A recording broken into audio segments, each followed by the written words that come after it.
campeón, el gran campeón mexicano Julio Chávez. Te mando un fuerte abrazo, viejito picudo, para desearte mucha suerte en tu última exhibición contra el hijo del macho Camacho. Sé que finalizas tu gran carrera, una gran trayectoria intachable que nos hiciste vibrar a todos los mexicanos, nos hiciste llorar y emocionarnos. Muchas felicidades por tu gran trayectoria, Dios te bendiga, te quiero mucho, pinche viejito picudo, y cuando quieras regresar, aquí estoy, sabes que a mí no se me da la cabuela con nadie. Felicidades, campeón, ánimo.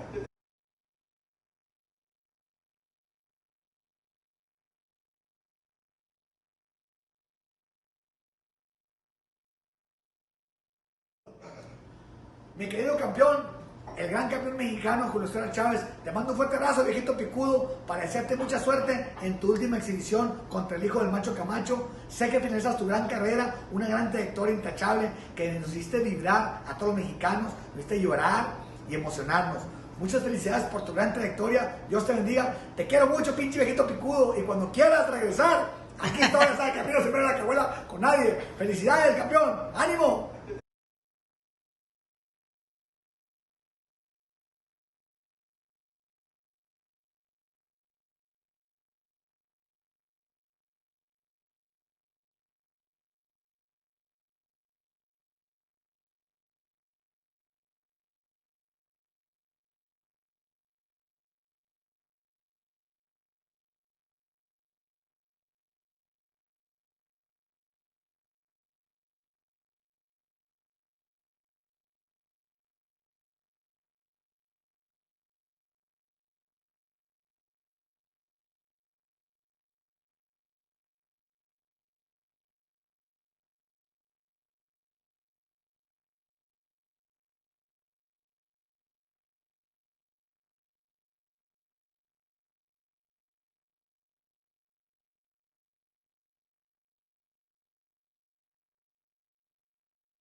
Sí, derecha por derecha, derecha por derecha. Camina hacia adelante. Ahí lo tienes, ahí. Ahí, ahí.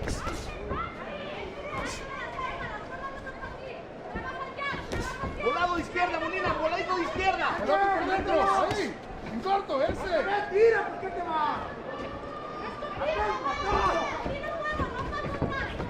Ese tercer round tienes que cerrar más fuerte. Ven, cierra lo que este lado. Ahí. Que no te salga ahí, ese. ¡Tronco! Ya hiciste lo más difícil, la tronco y la vea. Tírate el jab, tírate el jab, ese. Ahí. ¡Mira! Con ese, por arriba del hombro. Sube las manos. Presiona, No, así no, Molina, así no, ese. sea lo que sabes hacer, hijo, vamos, cabrón. ¡Tira! Cierra fuerte. ¡Tira, mamá! ¡Páralo! Corre, banco.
Es el último, Molina. Vamos con todo, mijo. ¡Eso, papá! Otra vez lo volviste a agarrar. Se va a ir, Nico, se va en este.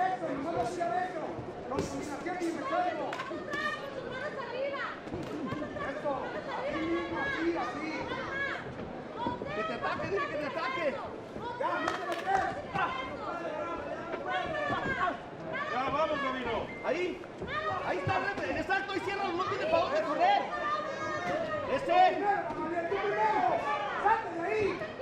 Tira. ¡Tira!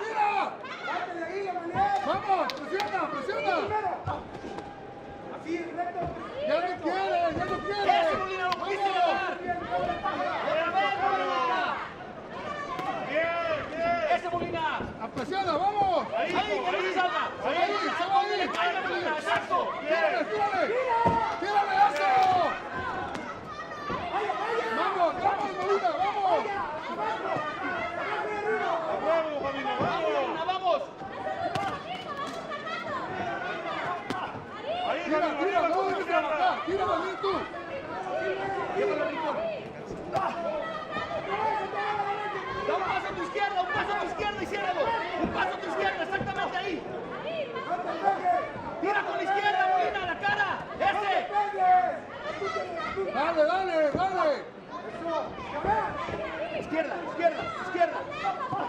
¡Levántate y el volador con la derecha! Tira.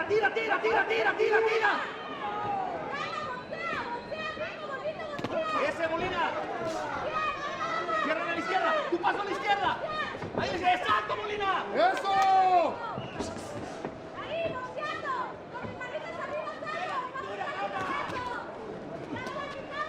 ¡Tira! ¡Vamos! ¡Ya no puede! ¡Vamos! ¡Vamos para adelante, Molina! Solo te está pegando en los guantes, Molina. Ahí, cierra tu paso. Ahí ya no se sale. Estás tapándolo. Tira. ¡Pelota ahí, por abajo!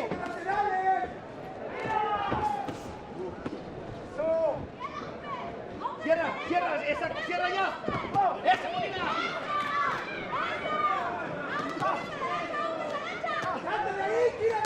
¡Tira! Tira.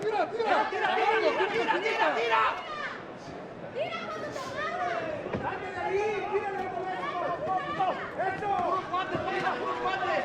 Cierra tu paso a la izquierda. Cierra a la izquierda, dale fuerte. Rayera, lista Rayera. Ese. Cierra fuerte. Buena.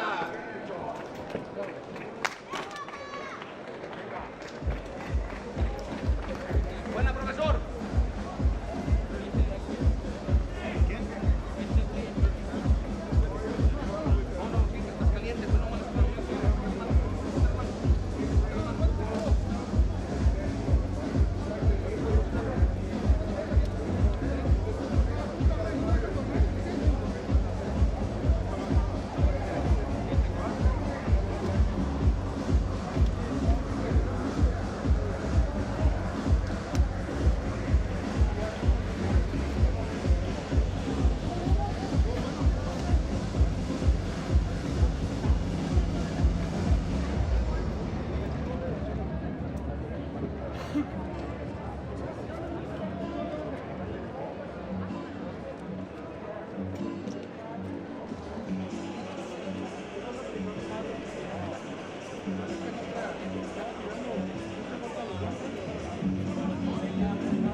Amables amigos, continuamos con ustedes desde el Estadio Jalisco, en Guadalajara, Jalisco, México. Damos a usted el resultado oficial de este encuentro. El juez Eduardo Mercado da puntuación de 39-37, coincidiendo con el juez Juan Carlos Pulido, misma puntuación, y el juez Diego Alejo, con puntuación 39-38, decretan una decisión unánime para el vencedor de este encuentro. Por decisión unánime, de la esquina roja, Gamaliel Coloradito Pérez.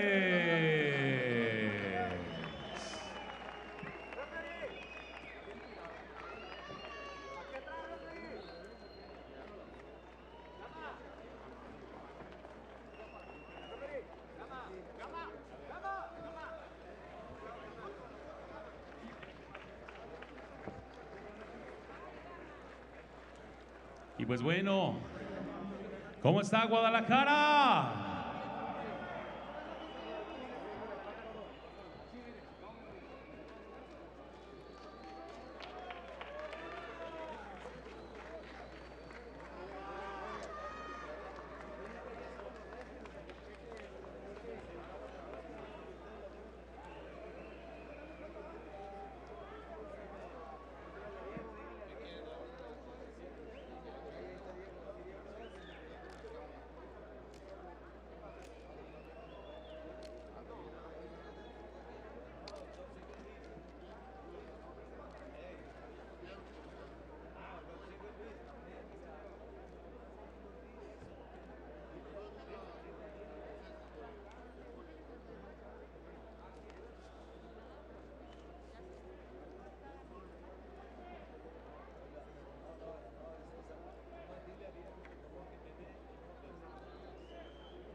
Bueno, pues qué gusto saludar a Guadalajara, la Perla Tapatía, en esta gran tarde-noche donde se despide del cuadrilátero el César del boxeo, don Julio César Chávez. Y quiero agradecer la presencia de grandes invitados que nos acompañan esta tarde. Entre ellos, pues ya está aquí con nosotros el pionero de las telenovelas en México, los Osorio, don Juan Osorio y Juanito Osorio Jr. Bienvenidos, un fuerte aplauso para ellos. Gracias por estar en Guadalajara, Juan. Bienvenidos a la tierra tapatía, gracias por acompañarnos. Iré mencionando a lo largo de la función quienes nos acompañan, pero ya está aquí también el diamante lagunero. Señoras y señores, aplauso para Cristian Mijares. Gracias, Cristian, bienvenido. Está también un grande del boxeo, una leyenda viva, el señor Marco Antonio Barrera. Bienvenido, Marco. Gracias por estar aquí. El momento más iré mencionando las grandes personalidades que nos acompañan. Por lo pronto, señoras y señores, bienvenidos. Hoy se despide Julio César Chávez, pero también hoy estará la dinastía Álvarez aquí en el Estadio Jalisco. Esto es la gran función para todos ustedes. El debut de Johan Álvarez, el sobrino de Saúl El Canelo Álvarez, que estará también con nosotros acompañándonos, y sin duda alguna la revancha definitiva, la revancha que todo México quería ver entre dos grandes boxeadores como lo son Ramón Inocente Álvarez y Omar Businessman Chávez. Bienvenidos.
Rodrigo Flores.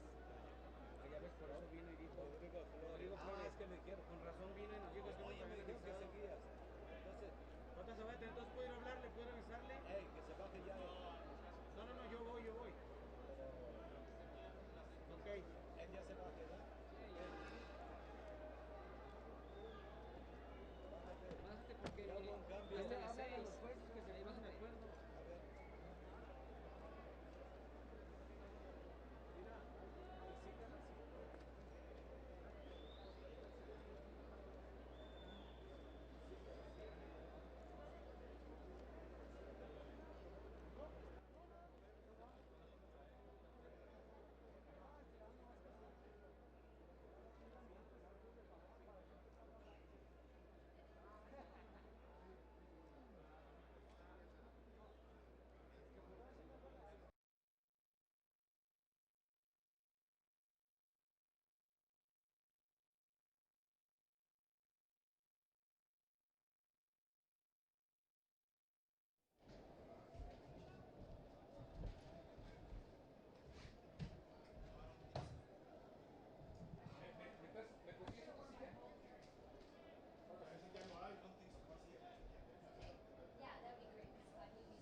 Say that again?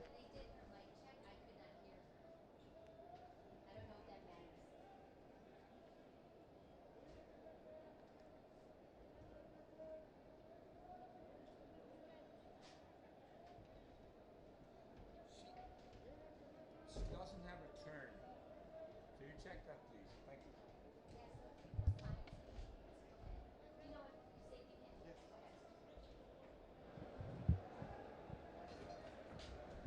I have one in my hotel room.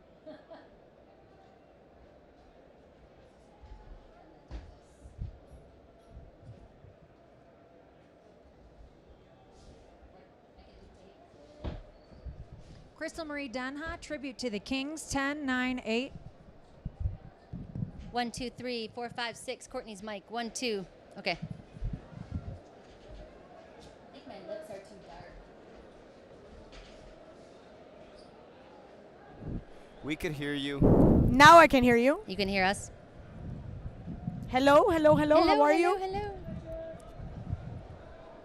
And we're good. Yes. I hear you just fine, sir. I'm ready to go. How big of a 1, 2, cachito? 3, Dale un cachito. 4, 5, Más chico, más 6, 7, 8, ¿Cómo se dice? 9, 10. Edgar Alejandri. Anything Gracias. Mic closer to my mouth. What do you need? ¿Qué tal, amigos? Les saluda Claudia Trejos. We're here at Estadio Jalisco for this iconic evening of boxing. Thank you so much. Edgar Alejandri is the announcer. Can you, what? Are you talking to me? Keep talking. 10, 9, 8, 7, 6, 5, 4, 3, 2, 1. I could hear everything just fine, Rick. It sounds pretty good. How am I coming?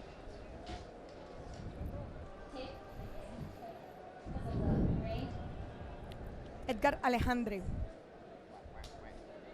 secrets? Can't hear you, babe. I know, right? I just wanted to make sure that the cough is working. Yes. Talk to me without the button. I can't hear you. Take it off. I know. It's, Segurito? Alquiler. They're checking.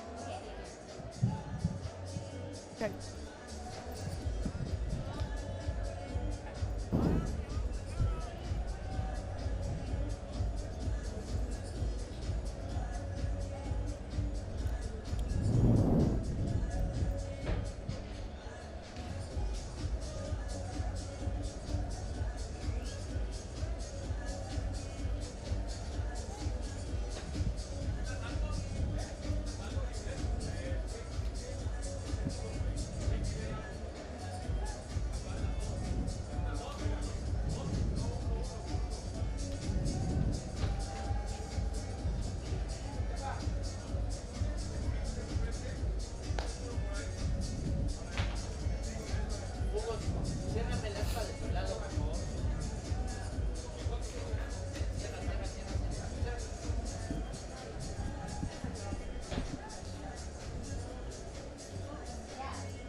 have any service, so I can't get your WhatsApp.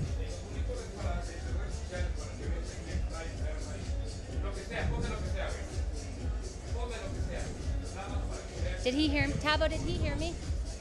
Tavo? Giovanni's talking to me, but I don't know if he heard my response.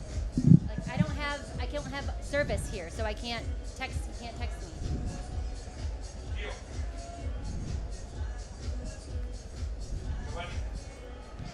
Beautiful shot. Okay. Yeah, I don't have service, so I can't WhatsApp. I don't get anything. I don't have Wi-Fi, so I have no service. Giovanni, mándame los WhatsApps a mí, güey, para que yo, porque Courtney no tiene servicio, no tiene internet aquí, güey, en su celular. Giovanni, Okay, you gotta say that again, because I don't, like... Is that the first one that's coming up? And when are we using that? I can't see that at all. Hold on. I will let, they're going to send it to me. I'm going to let you use my cell phone. So. Okay, because no one can read that, right? 9 minutes. I can't read Okay. it. There, maybe, no? It's better, but I have to look at the camera. Yeah. 9 minutes to hear, let's Stand stand up. up. Yeah. Okay, are we okay?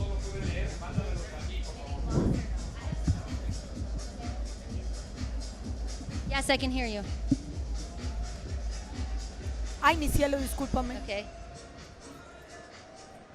When am I saying this? When am I saying this? Right now? In this show? Okay, so great emotion and support what? Uh-huh.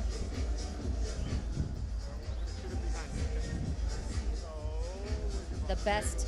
Oh, so that person is supporting the best Mexican boxer. Yeah. Okay. And, okay, who tweeted it? Is it like at somebody? I think I can see the at. I just can't read the tweet. I know, but if I'm on. Oh, okay, I got it, okay.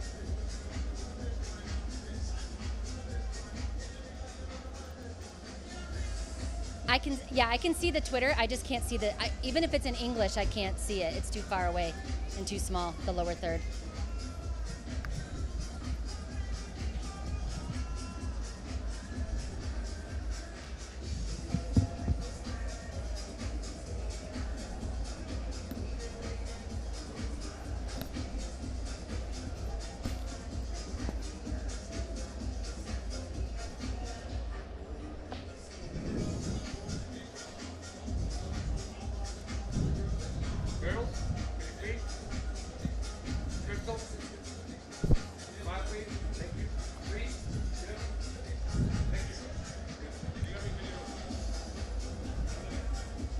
Claudia, you're highlighting just the main event and then the young kid, right?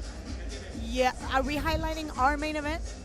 Yeah, right? Okay, so it's... Or you tell me. I don't know. I'm following your lead once again. I just don't want to be in the dark Okay. as you pitch it. We're gonna highlight the pay-per-view. Okay. About the legacy. Mm-hmm. And obviously we're gonna recognize the whole Chavez family this evening, but that's not the only family that's being represented. That's kind of how you're segueing into the young kid. Yes. Okay. Perfect. And then or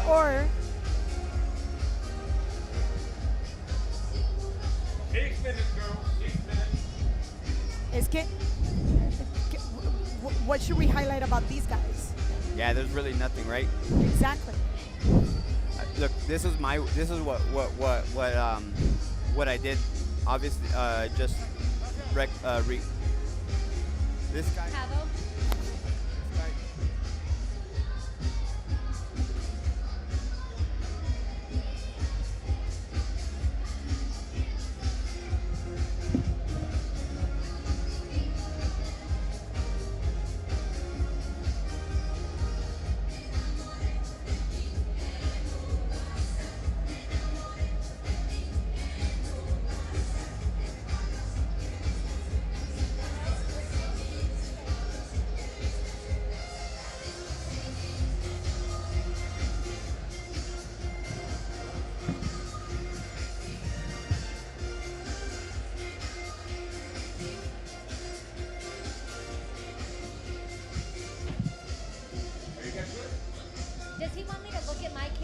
I'm saying like, you guys gotta have the pay-per-view. Okay, so we'll start in the two chat and I'll be like, pay-per-view is only $39. Do Okay. you want me to introduce you off the top or when I toss you? I say the top. Yeah. Toss you? Yeah. You won't see me until you talk to me, Rivera. I don't think.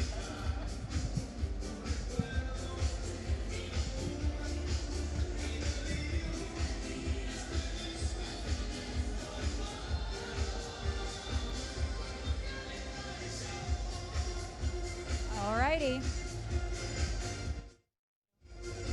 No Twitter for segment 1. Segment 2. Right. Right now, just establishing. Okay. He changed my IFB box. It's good. He just changed it. I know, can you hear him? No. No. Hello, hello, hello. Can you hear I me? can I hear can hear Claudia you now. just I'm hearing fine. Claudia. I hear you guys. I can Hello, hear Claudia. ladies. Yeah, let's Right now I keep talking. hear Okay, Claudia. Claudia, perfect. your last name is pronounced Torres, correct? Trejos. Trejos, sorry. That's As what I in meant. Trejos. 3 hoes. Trejos. You want me to put... How do I do that? Yeah, no, maybe.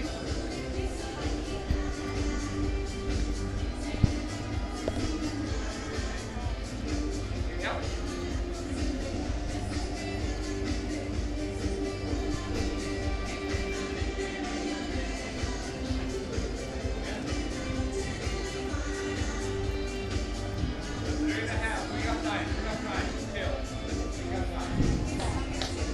What is it? Oh, okay.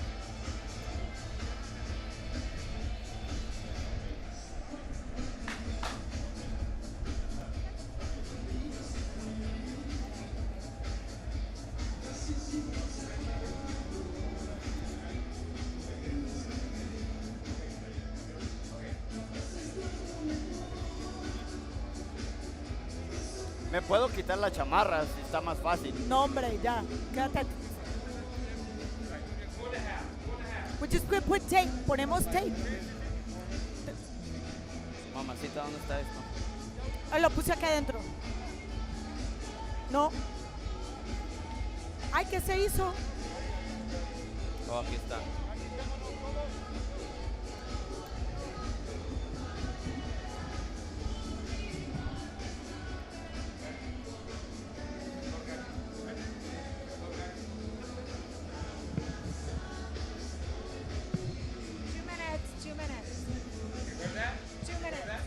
We got this. Yeah, 100%. We got this. Fucking awesome.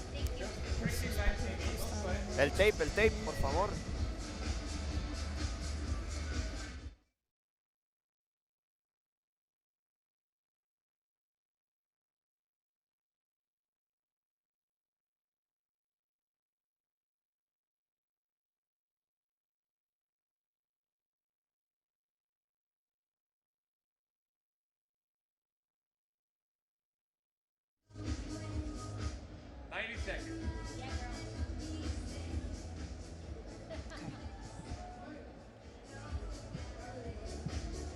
Éxito, señores. Venga.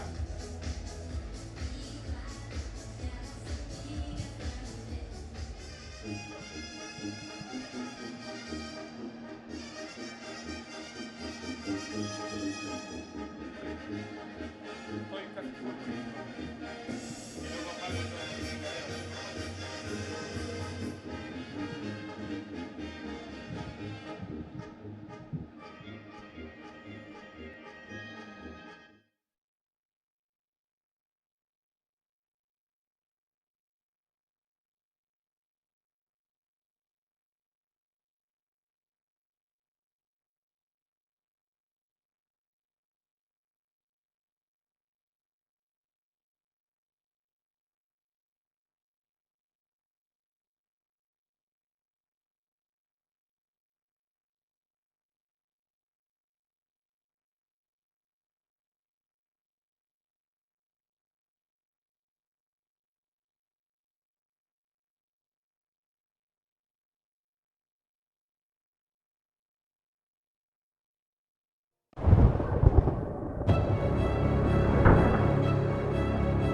Que le voy a dar la chinga de su vida con todo respeto el día 19 de junio.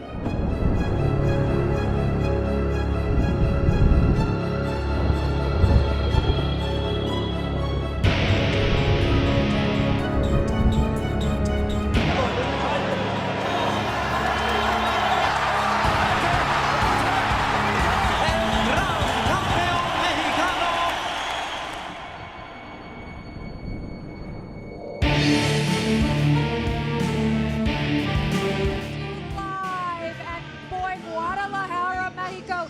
The rain finally stopped, so the crowd is trickling in. It's going to be a huge night in boxing, and we are expecting a very big crowd tonight.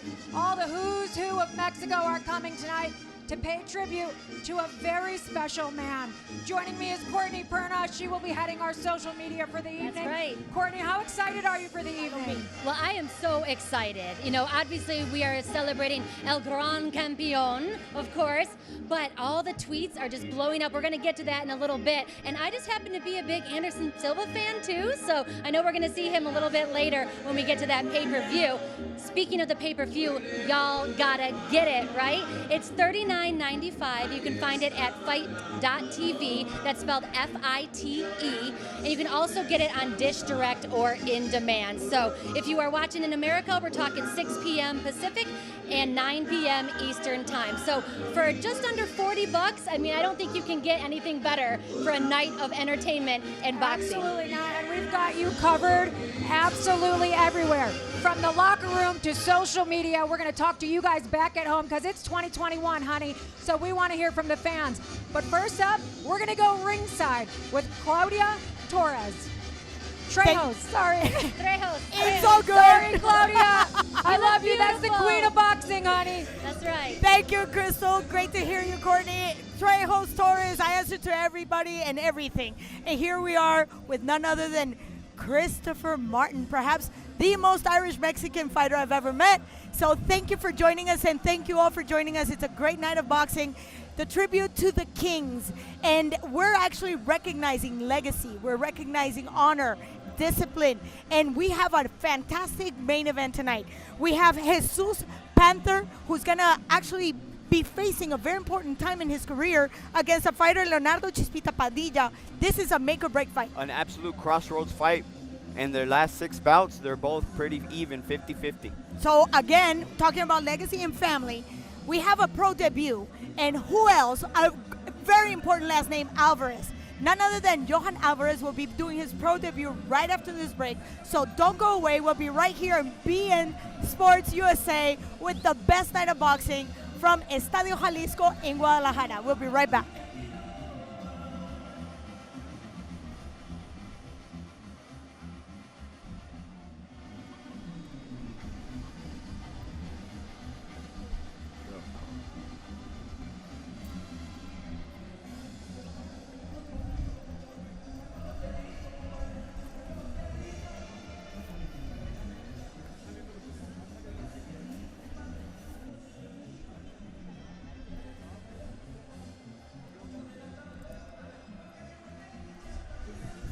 We sit down now. Esto me salvó.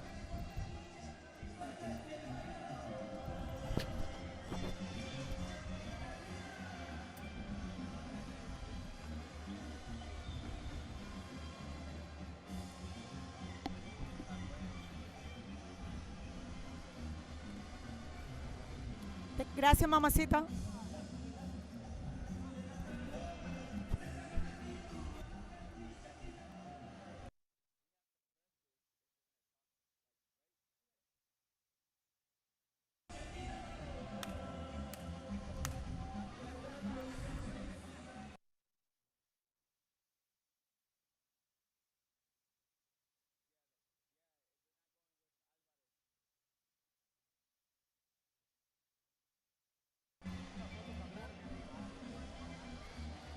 Okay.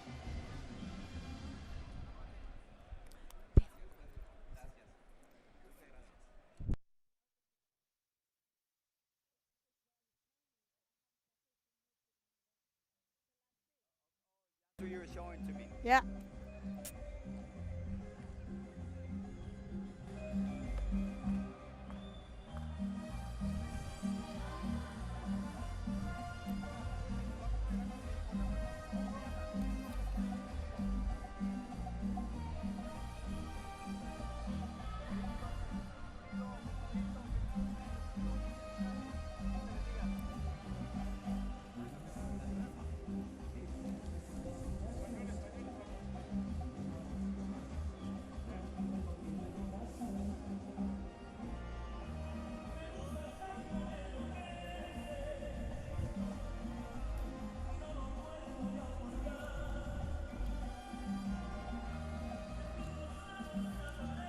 welcome back from Estadio Jalisco with perhaps one of the best nights of boxing, tribute to the Kings, live in BN Sports USA.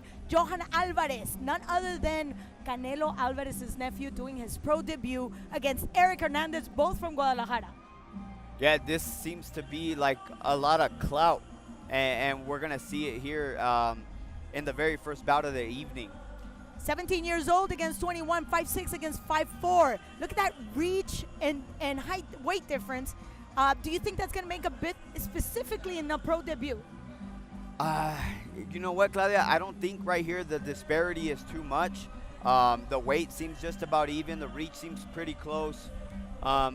You know, but the age is going to be a factor maybe. 17 against 21. The it referee, might be a factor. We are going to go over real quick over the rules because we're unifying a lot of the rules. The referee is the only one that can stop the fight. The bell does not save the fighter in case of a knockdown. No 8-count rule. No 3 knockdown rule. And if there's an accidental headbutt after the 4th, we go to the cards. So with no further ado, we have to talk a little bit about what it means for somebody like an Alvarez. That's a heavy weight to carry in a debut where we're actually recognizing the biggest fighter coming from Mexico. Yeah, so there's going to be a lot of eyes on this fight, you know, for the Chavez, right? And who's the new Chavez in this era? Canelo Alvarez. This is his nephew. So this is very interesting for your first professional fight. Yeah, that carries weight, so we'll see how he handles it. And for the pleasantries, we're going to go with Edgar Alejandre.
de Guadalajara, Jalisco, ERIK Hernández.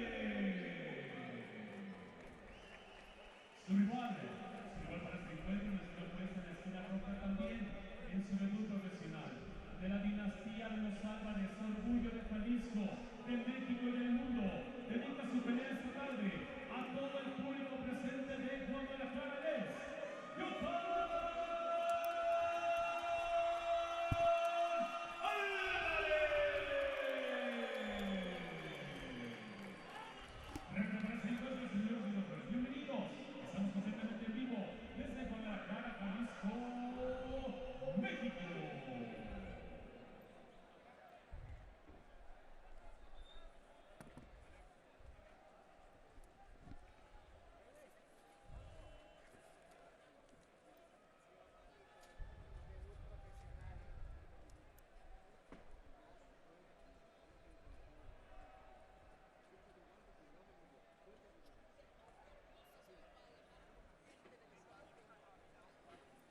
Bueno, la presentación oficial de eso. Well, I'm starting in Spanish. I'm sorry.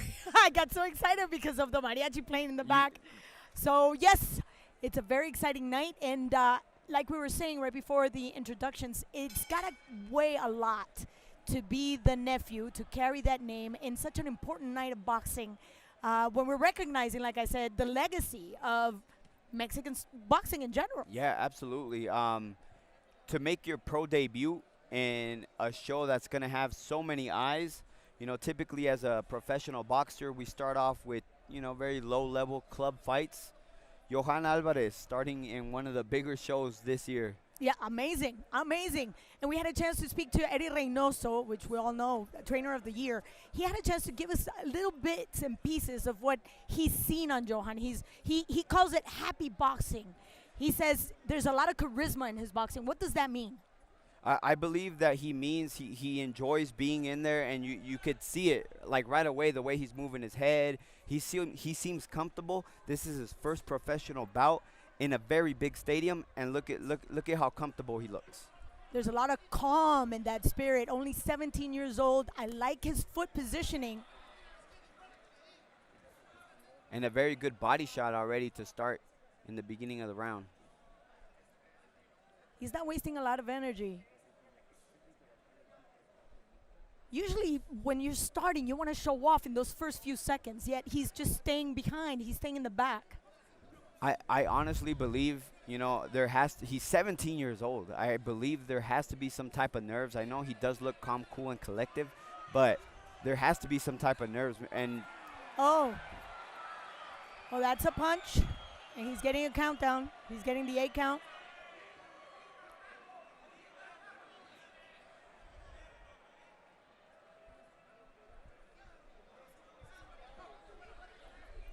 Erik is looking at the corner. Not much instructions coming from the corner. And those body shots, I think, is what's helping the land those hard head shots right now. Like Eddie explained to us, he's the type of kid that looks for the counter punch. That takes a lot of timing. And you just said that as he almost landed with the check hook there.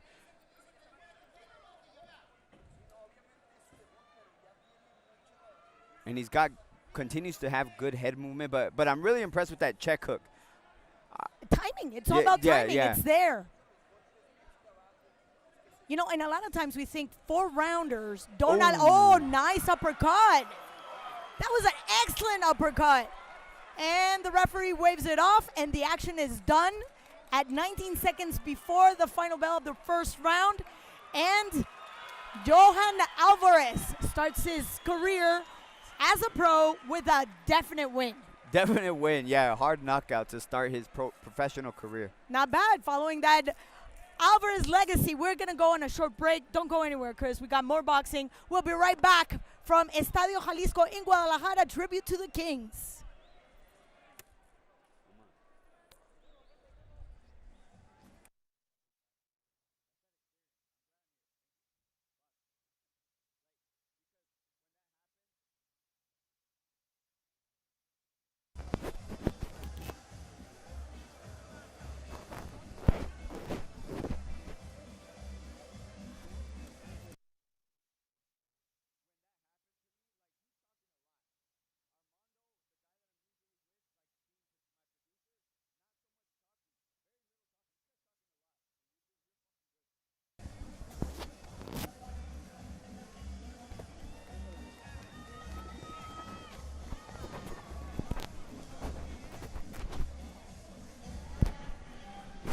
And we're back with the action at Estadio Jalisco.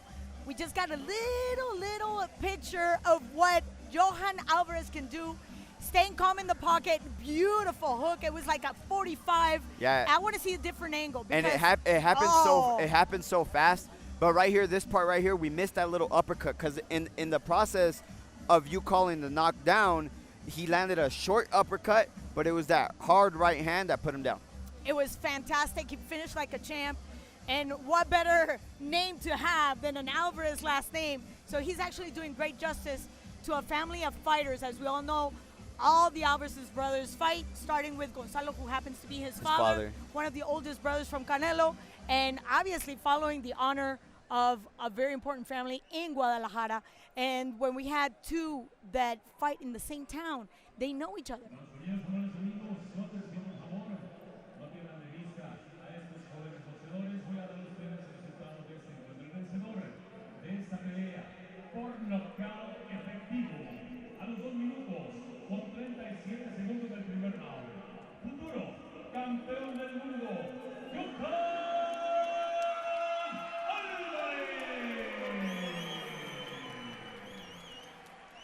And there you have it, Johan Alvarez taking his first win in his pro career.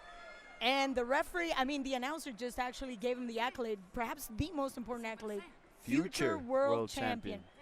Wow. After your first pro bout, wow. Could that be too heavy? I don't know.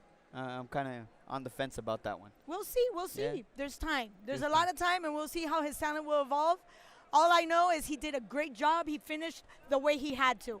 We're going to go for a short break. We're going to be back here in Estadio Jalisco. We're going to have Cesar Torito Gutierrez right back.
That was hilarious. I started in Spanish.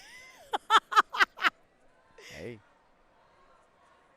I caught it. I caught you. Yeah. It's like, it's English. Eric is on the phone, on my ear. He's like, dude, this is English. Salió lo colombiana. Total.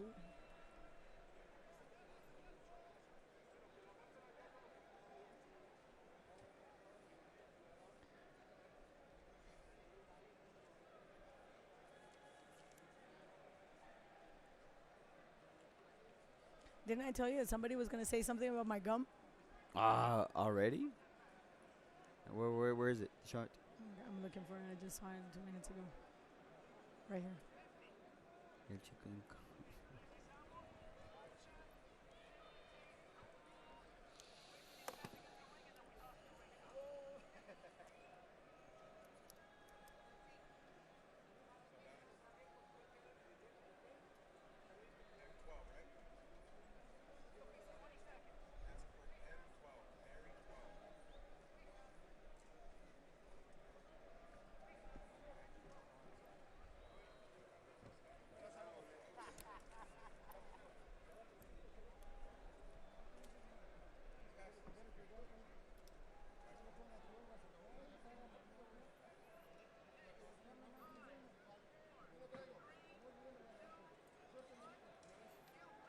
And we're back in La Perla Tapatía, one of the most beautiful cities in this great country of Mexico. Tell the tape, Cesar El Torito Gutierrez facing Oscar Mejia. There's a big gap in age, and obviously the inactivity of both fighters due to COVID, etc. That is going to be a very important factor in tonight's fight. Yeah, a lot of us, a lot of boxers, the low-level boxers, didn't get the big chance, because, no big promoter. So the inactivity, we'll see how it plays out here tonight, Claudia. Well, the layoff for somebody like El Torito was a long one. He actually laid off from 2018 to 2020. So he actually got activity in the middle of 2020, in the middle of COVID. Last minute call, that type of stuff. Yeah. So And for this one too, yes, 4-week notice. Exactly, 4-week notice, the rust, and he's no spring chicken. That's well put. He's not a spring chicken. 29 years old. Yeah, it's going to be tough, though. Yeah. Think about it. Especially because when you're not in your teens, and the record that he has at this time at his age it does not correlate to a very active career.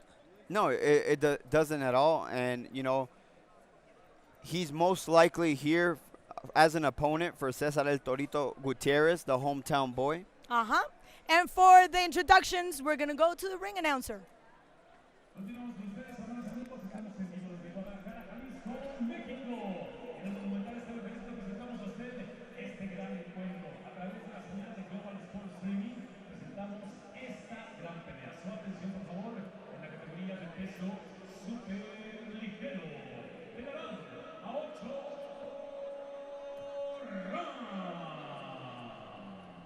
En esquina azul, con ustedes, con un récord de 14 peleas ganadas y 4 perdidas. De Aguascalientes, Oscar Totti Mejía. Su rival en la esquina opuesta, los caballeros en la esquina roja.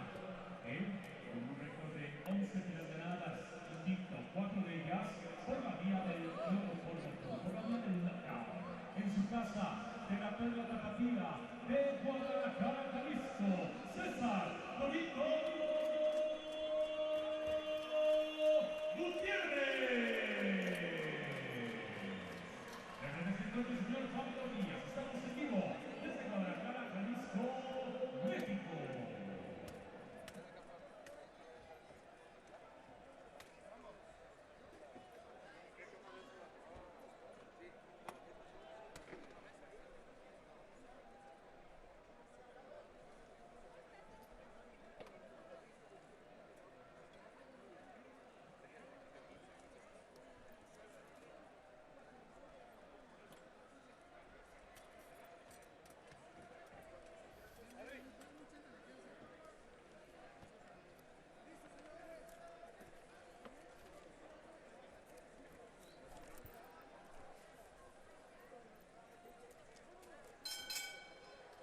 Action starts. Pablo Diaz, the third guy in the ring. The last fight for El Totti Mejia was back in 2019 when he lost a unanimous decision fight against Josh O'Reilly. So being away for so long, you know, that must fester, that loss. Yeah, absolutely. I mean, the last time you were in the ring was 3 years ago. You're coming in off of most likely a lot of rust, and you're coming in with that loss in your head, facing an undefeated fighter. Exactly. Now he's going to face El Torito Gutierrez, and that last win was a knockout, the 4th out of 6 rounds against Jonathan Gonzalez. And you can see how sure he's walking in, just cutting that distance. He really wants to take that win. He's being there's a lot of aggression in there. And he said that in the fighter meeting, that he's going to pressure. I thought something was up when he told me that he saw his opponent look drained at the weigh-in. That Torito Gutierrez looked drained, so we'll see if that plays out. Well, I see a lot of rehydration right now. I see there's, I don't think it looked as bad, but. Oh! And there you have it. That was all it took. And El Totti Mejia can barely stay. His legs are out. His legs are out. That was a solid left hook to the chin. As we were saying that Gutierrez came in aggressive, that he was really looking for this win. He was going to take advantage of this opportunity to showcase his talent. That's exactly what he did. Perfect combination. And he told us in the fighter meeting that his overhand left, because it wasn't really a hook. Maybe we could catch a replay here by the truck, but that's what he said. Yeah. I looked to land the overhand left. It comes over the top. You know, I'm not too familiar with that shot, but he landed it here. Yeah, it almost looks like a 45. Okay, yeah. But it's nice and sturdy. I like the way that he just came out of the gate and he was going for it. A lot of excitement. He said what he had to do. He did it. He did it. And there's a lot to be said, especially coming from a long layoff. What does that tell you? Well, that he most likely stayed in the gym. He does have a 4-year-old girl. So maybe that kind of played something into what was going on with that layoff. You know, maybe dedicate some time to his baby girl. That's absolutely right. And now his record is 12-0 with 5 knockouts, and he's going to be celebrating Father's Day with a very important win. We'll be right back all the way from Jalisco Estadio.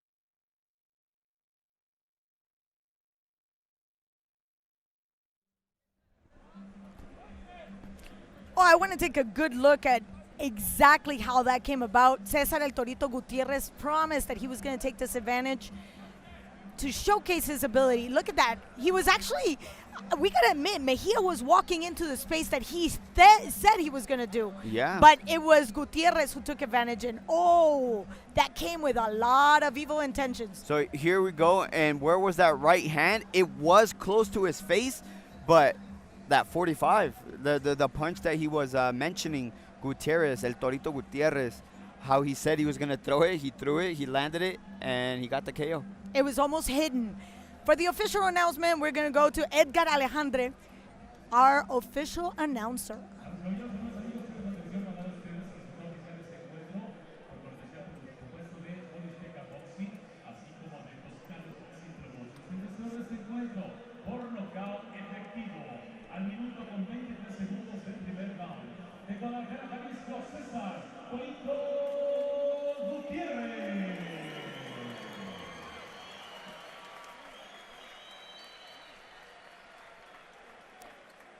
And there you have it.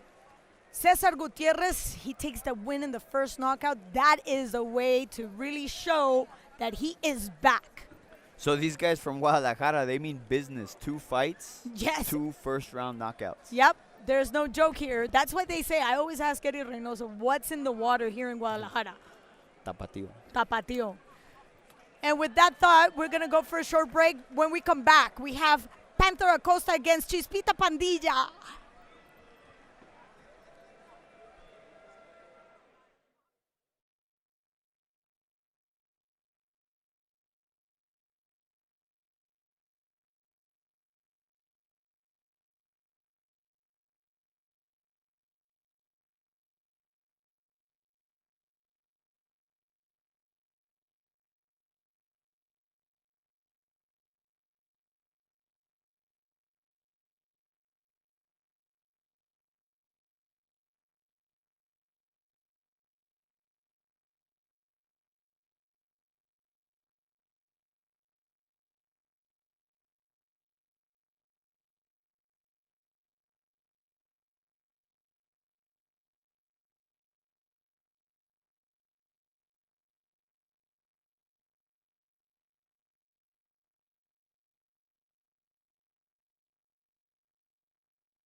I think that's a start to a great night. What do you think, Courtney? I know some very good young talent we are seeing there. Wow, some great fights, great punches. Exciting stuff so early on into the night, and I think that's really going to set the tone, right? Yeah, I don't know. Hopefully we can get some fighters to stand up and not take so many trips to the canvas over there, but we will have to see. I love a good knockout.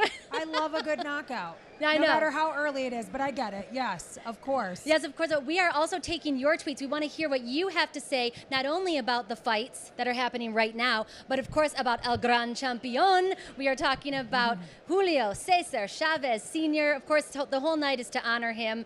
And we want you to use the hashtag Gracias Campeón. We have a tweet right here from George Zamora D. He says, thank you for all the great emotions in the ring, supporting the best Mexican boxer. And ain't that the truth, Crystal? It is the truth. We've got a lot more fights for you, but first we have a very, very special piece on the Chavez family. Enjoy.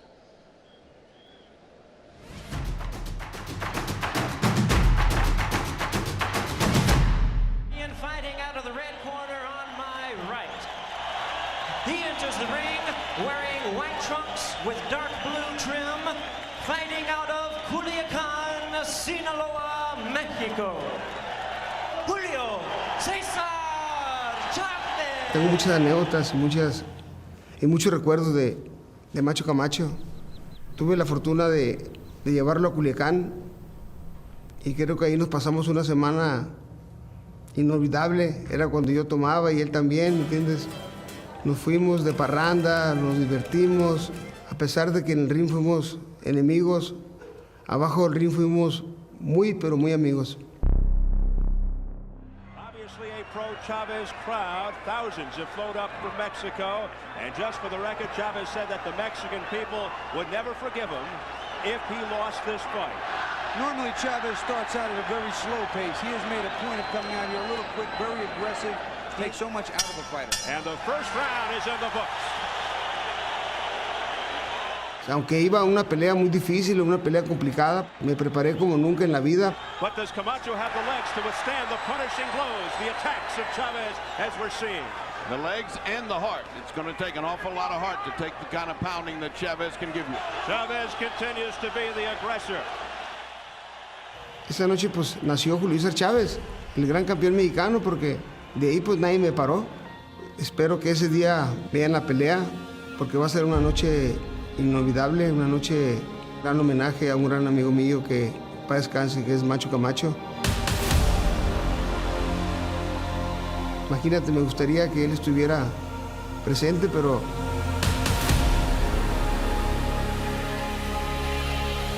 yo creo que ya del cielo nos va a estar viendo.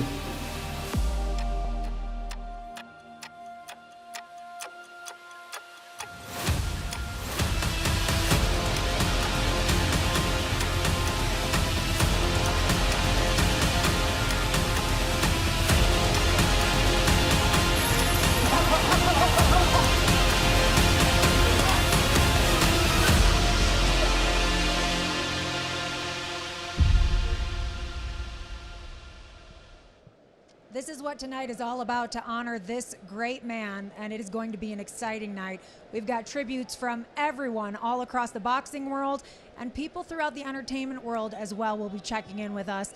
Courtney, how's it looking over on social media? It's looking great. So again, we definitely want you to send us your tweets, what you think about the legacy, what you think about the fight, what you think about Junior talking trash to Senior, and what that special main event is going to be. You can use the hashtag Tribute to the Kings, or TTTK, or like I mentioned earlier, Gracias Campeón, if you want to send a special message to, of course, El Gran Campeón, Cesar Chavez, or Cesar Chavez, no, Julio Cesar Chavez Sr. There we go. It's a lot of names. You fixed it, we're good. It's a lot of names, There's a lot of names, a lot of juniors, a lot of seniors, That's right. but all legendary, so we are happy to get the names right. That's right, and it's been nice to kind of see them back and forth. You know, we spoke with Camacho Jr. a little bit, and he was talking a little bit of trash, and Chavez Sr. wasn't really liking that a lot. So we'll see what happens when they get into that ring. All right, we're going to go to break. Exhibition, We're going to go to break, but we'll be right back.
We are live from Jalisco Stadium. As you can see, the fans are starting to come in despite the rain.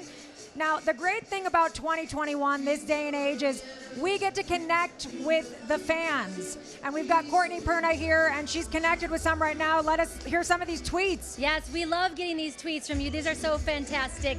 You know, so we've gotten one right now from Omar Day _Day or D. It says, unique and unforgettable fighter. Watching you fight was an honor. And of course, he is talking about Julio Cesar Chavez Sr. This whole night, the tagline is legacy, pride, and honor. And that is what that man was all about and still is all about, and what the whole night is all about, because we have a lot of great names. We have Alvarez, you know, another Alvarez coming in. It is Canelo Alvarez's brother. We just saw Johan, the Alvarez's nephew, take his very first win. He's going to be going up against another Chavez, Omar Chavez. So we've got those going head-to-head, those families.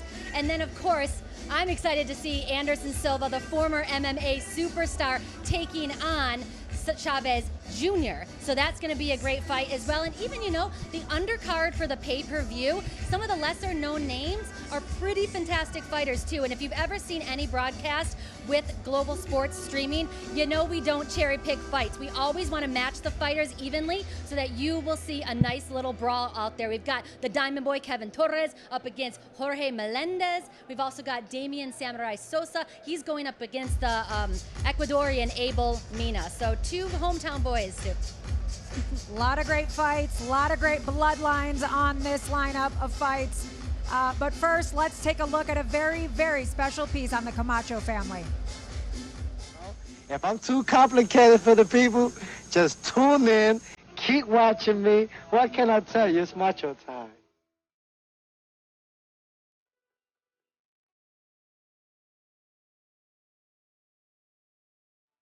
Macho Camacho, a legend, a world champion in 3 different weight classes. Paved the way for today's greats to not only be looked at as fighters, but entertainers.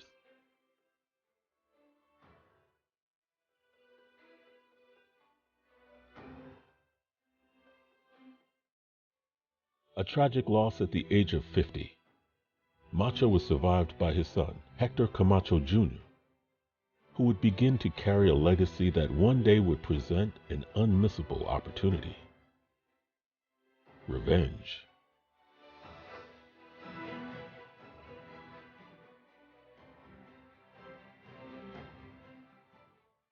When I tell my family fight Chavez, my friend, you going what?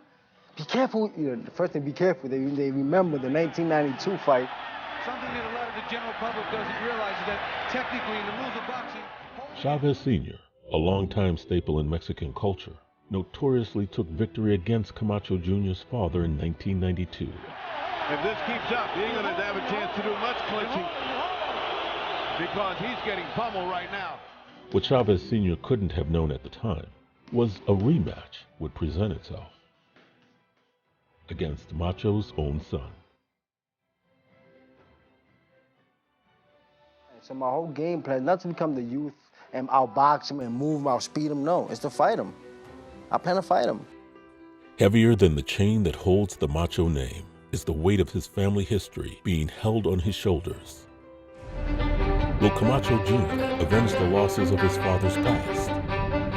Or will Chavez Sr. rewrite the history to have the exact same ending? Chavez has announced that he will be donating his purse tonight to the Camacho family, further proving that that man truly does have a heart of gold, and this tribute tonight is very, very well deserved. Such an incredible thing. He took this fight not only for his sons, but to help raise awareness for addiction. And that's something that he's definitely doing through the fights tonight. That's right. But to also be donating his purse to the family, it just speaks volume of who he really is. Well, the friendship, we talked about the friendship that he had with his father, so Absolutely. great. And, you know, Chavez Sr. has been sober for 12 years now, and that is maybe the fight of his life. So we're celebrating Probably his sobriety, harder than yeah, anything as well. that he did in the ring there. So that's got to be commended as well. So We need to hear more of your tweets. Use the hashtag Gracias Campeón, remember, or hashtag tribute to the Kings. We have another tweet from El Ponio, and it says, patiently waiting for the fight of the greatest Mexican fighter. Aren't we all? We are all waiting for that fight for sure. Well, it's coming up. It's coming up, so hold on to your seats. Check in with those pay-per-views. Keep tweeting Courtney, because she loves it. We're going to take a break, but we'll be back.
And you can actually hear the mariachis. No rain is going to stop the action right here in Estadio Jalisco.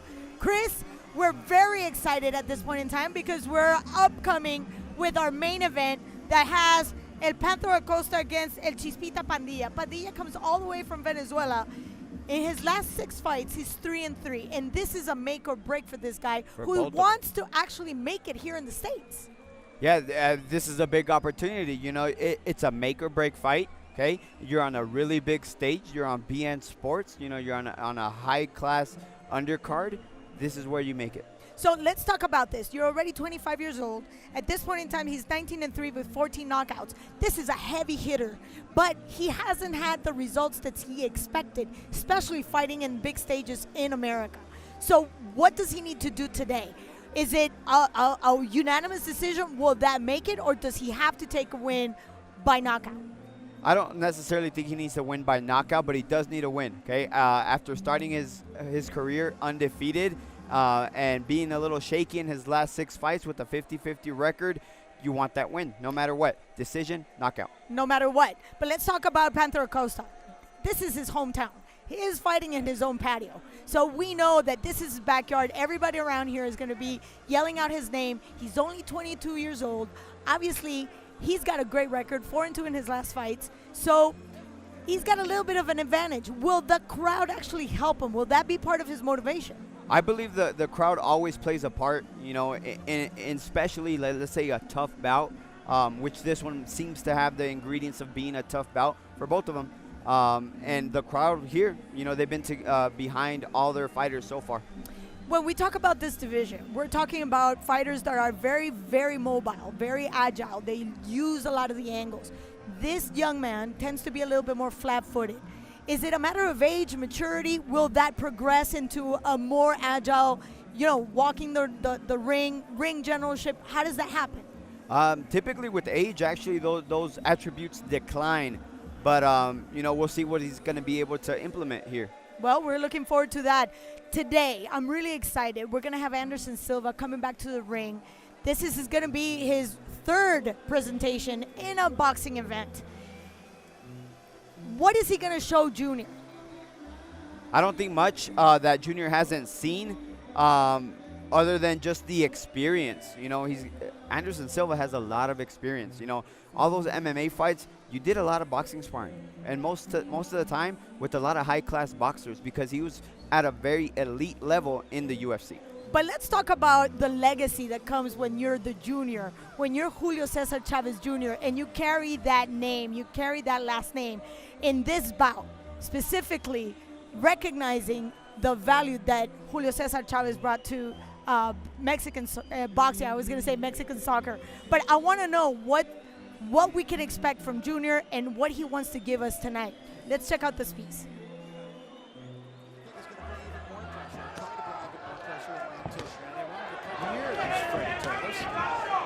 It's just hard to get it out of him. The thing is, here it is. There is good chances if he can't come through for him tonight. Coming back to his first fight open. I'm really impressed with Chavez's right hand. It's living up to the expectations of a good fight. Boy, that was a good fight inside.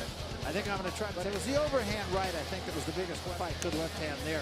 But the overhand right, I think, was really the weapon that was the difference maker for Chavez. Especially the jab to Vámonos. Well, that speed is what helps him. And when we think that Martinez may have landed, look, Chavez. Martinez here. I mean, and the irony is that he weighed in and he started to time him, and Chavez having a little success standing tall. Right hand by Junior.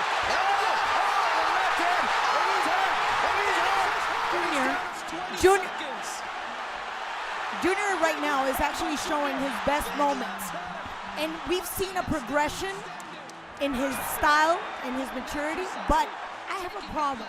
We've seen his best at 154, 160, 168, and now he's going up to a light heavyweight. How will that affect a fighter that's actually recognized for that type of speed and mobility, even though we haven't seen the best of him in the last few fights? Yeah, above light heavyweight, coming in at 184. You're right. Maybe closer to cruiserweight than light heavyweight. You're right. But the fact here is something that I believe that Anderson Silva can probably do, because Julio Cesar Chavez Jr. is a little bit flat-footed, and we see it here when it was exposed here facing the Argentinian Martinez. Yes. Sergio Martinez. I apologize, Martinez, for forgetting your second for a little bit. But just he has trouble with those movements. We'll see if Anderson Silva is able to do it with those movements. Well, the interesting thing is Sergio Martinez gave us the best, but that last round actually showed us what Julio Cesar Chavez Jr. can actually bring last minute. Maybe a little, too short, too late. We almost had the Chavez-Meldrick Taylor situation. No kidding. I remember watching that close to, 9 years ago? But it was complete excitement for me. And maybe we can see a little bit of excitement here like that.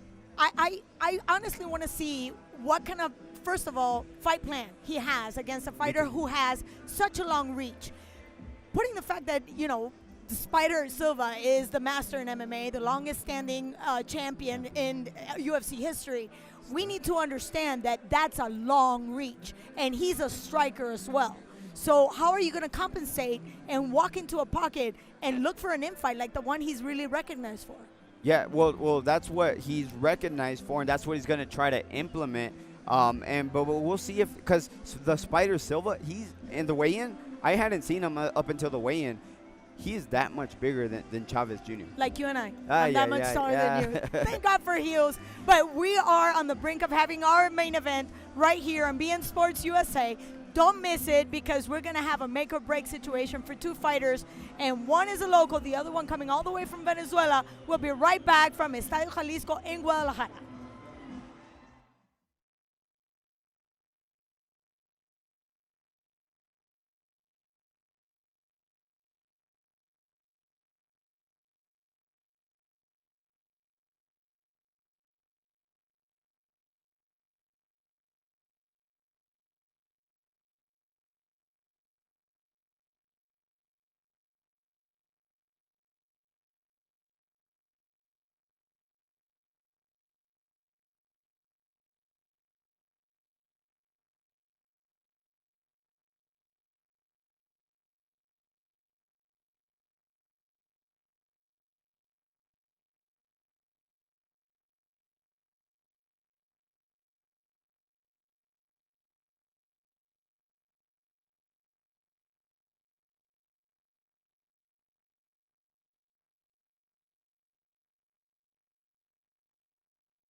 And we're back in Estadio Jalisco, and we're honored with the presence of the best pound per pound, the face of boxing, Saul Canelo Alvarez, is now in the stands, and the fans are making lines, long lines, just to either get a glimpse, a signature, just a smile from Saul Canelo Alvarez. This reminds me back in the 80s.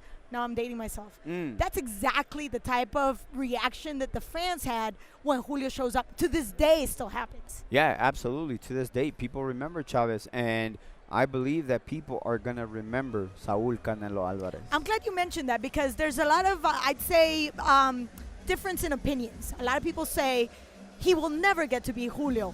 And, you know, I remember back in the day when we used to say, nobody's going to be like Salvador Sanchez. Nobody's going to be like Chiquita Gonzalez. I mean, the list goes on in the amazing list of great Mexican fighters. Yeah, there's a big list. You can't necessarily compare. Obviously, Chavez had one of the most accolades in the sport to date.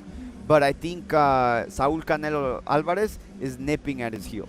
Well, I think he's on the verge of making history, not just in Mexican boxing, but in general in the history of boxing. And another person that wants to leave his own name branded in the history books of boxing is Julio Cesar Chavez Jr. And in this occasion, he wants to make history by facing the most recognized UFC fighter in history, Anderson Silva. Let's get to know them a little bit more.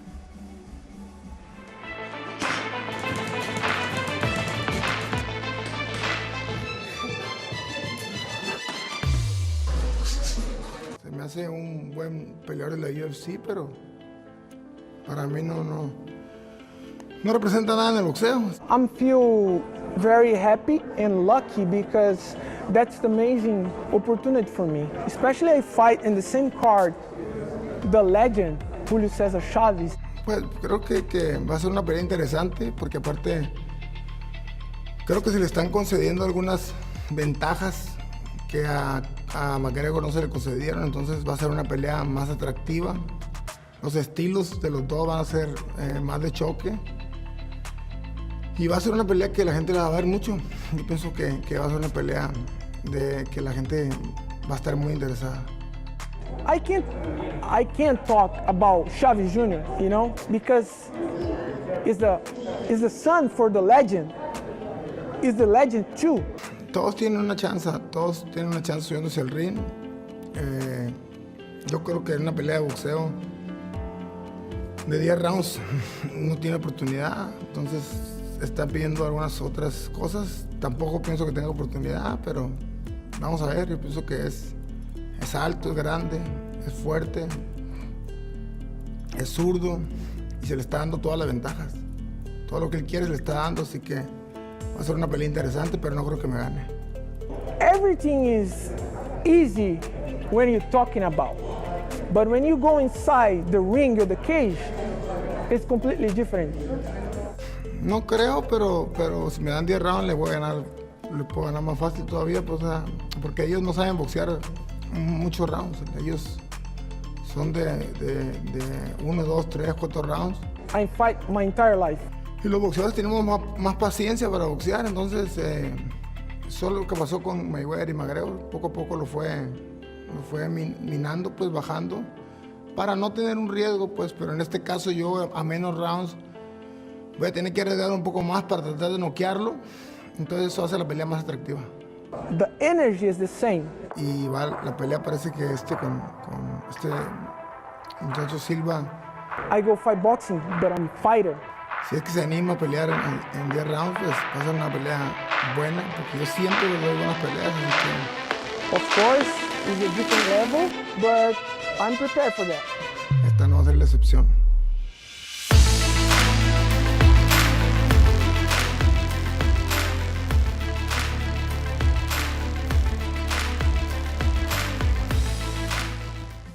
Well, there you have it, Chris. A fighter is a fighter is a fighter, be it UFC, be it MMA, be it boxing.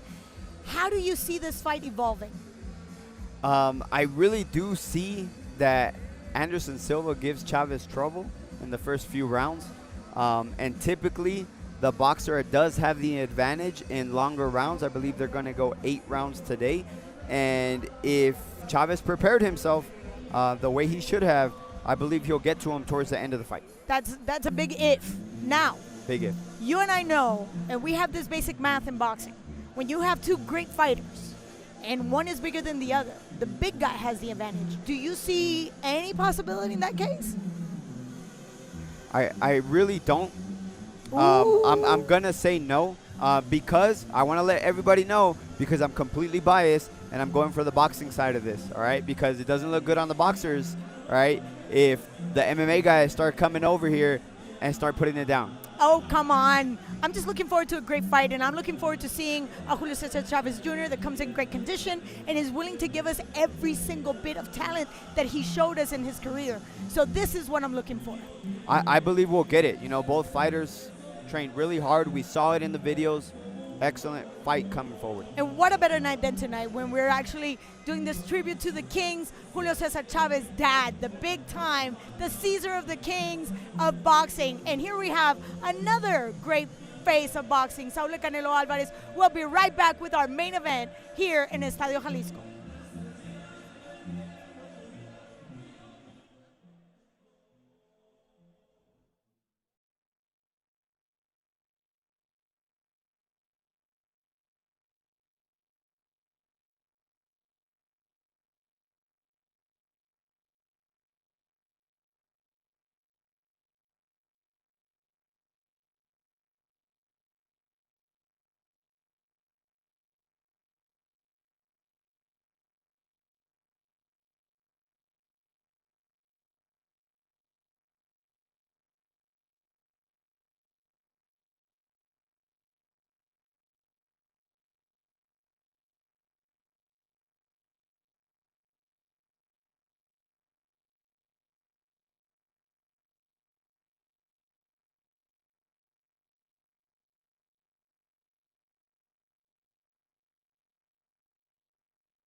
Here's our drone shot of the legendary Jalisco Stadium.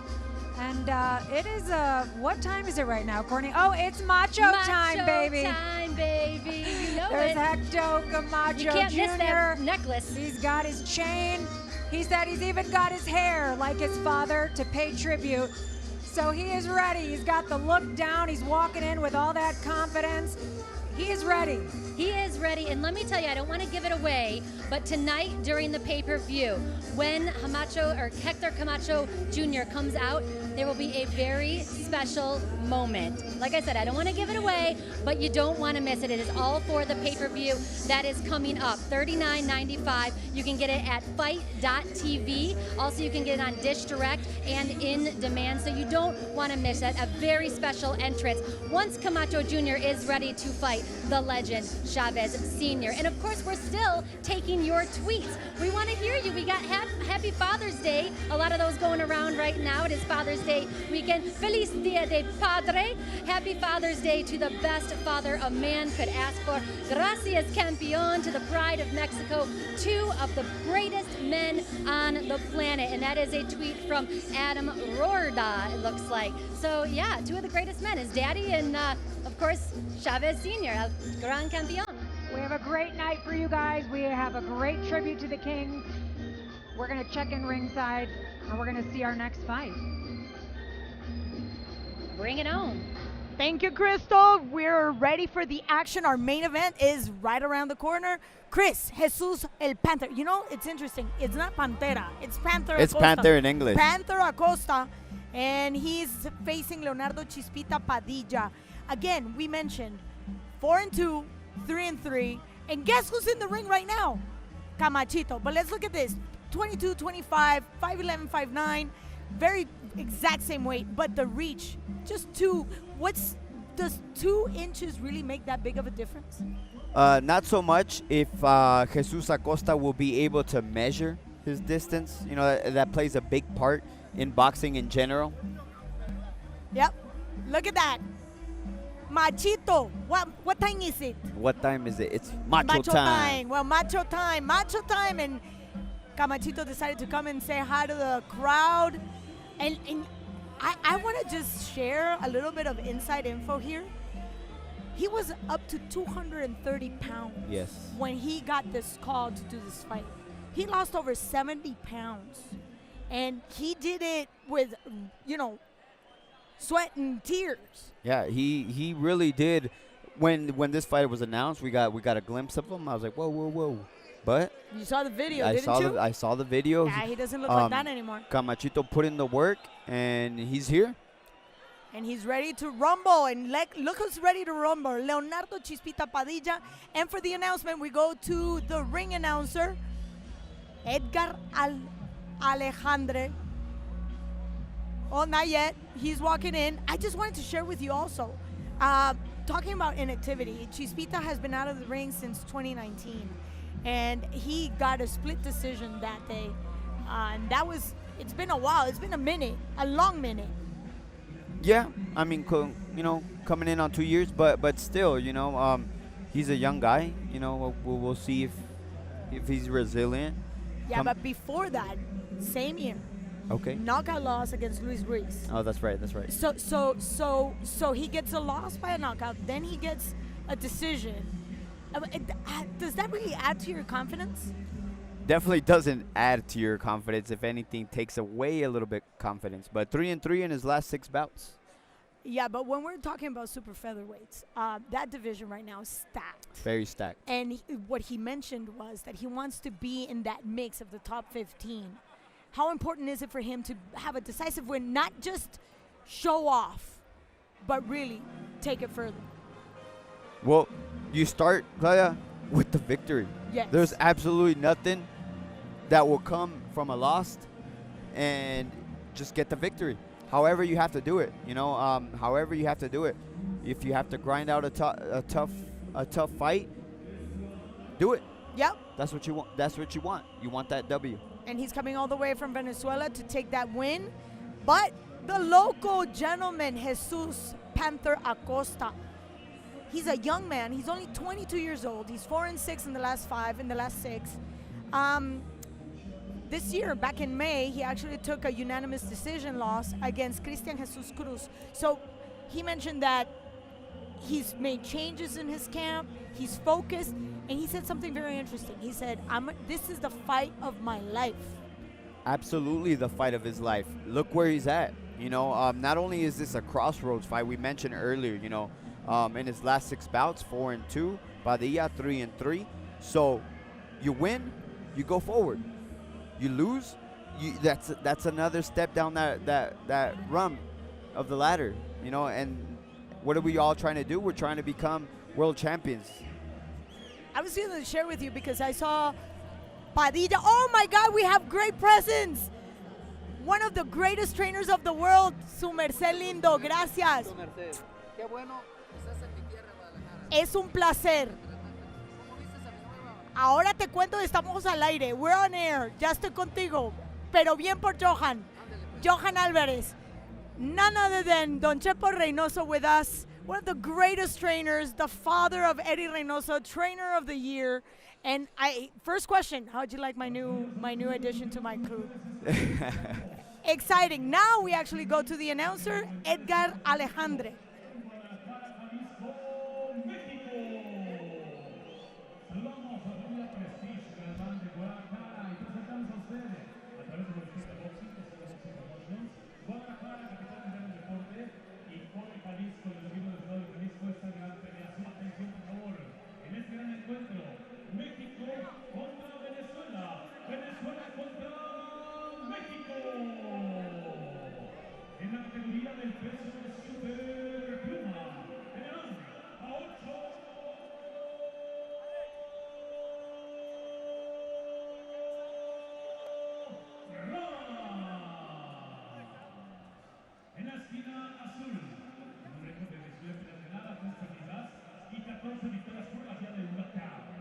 De Caracas, Venezuela, Leonardo Chispita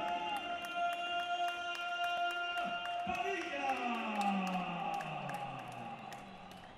En la esquina opuesta, en la esquina roja, su rival para este encuentro con un récord profesional de 15 peleas ganadas, 2 perdidas y 10 victorias por la vía del knockout.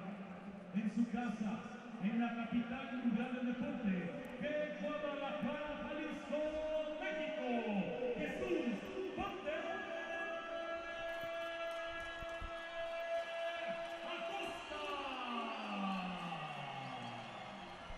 Estamos completamente en vivo desde Guadalajara, Jalisco, México.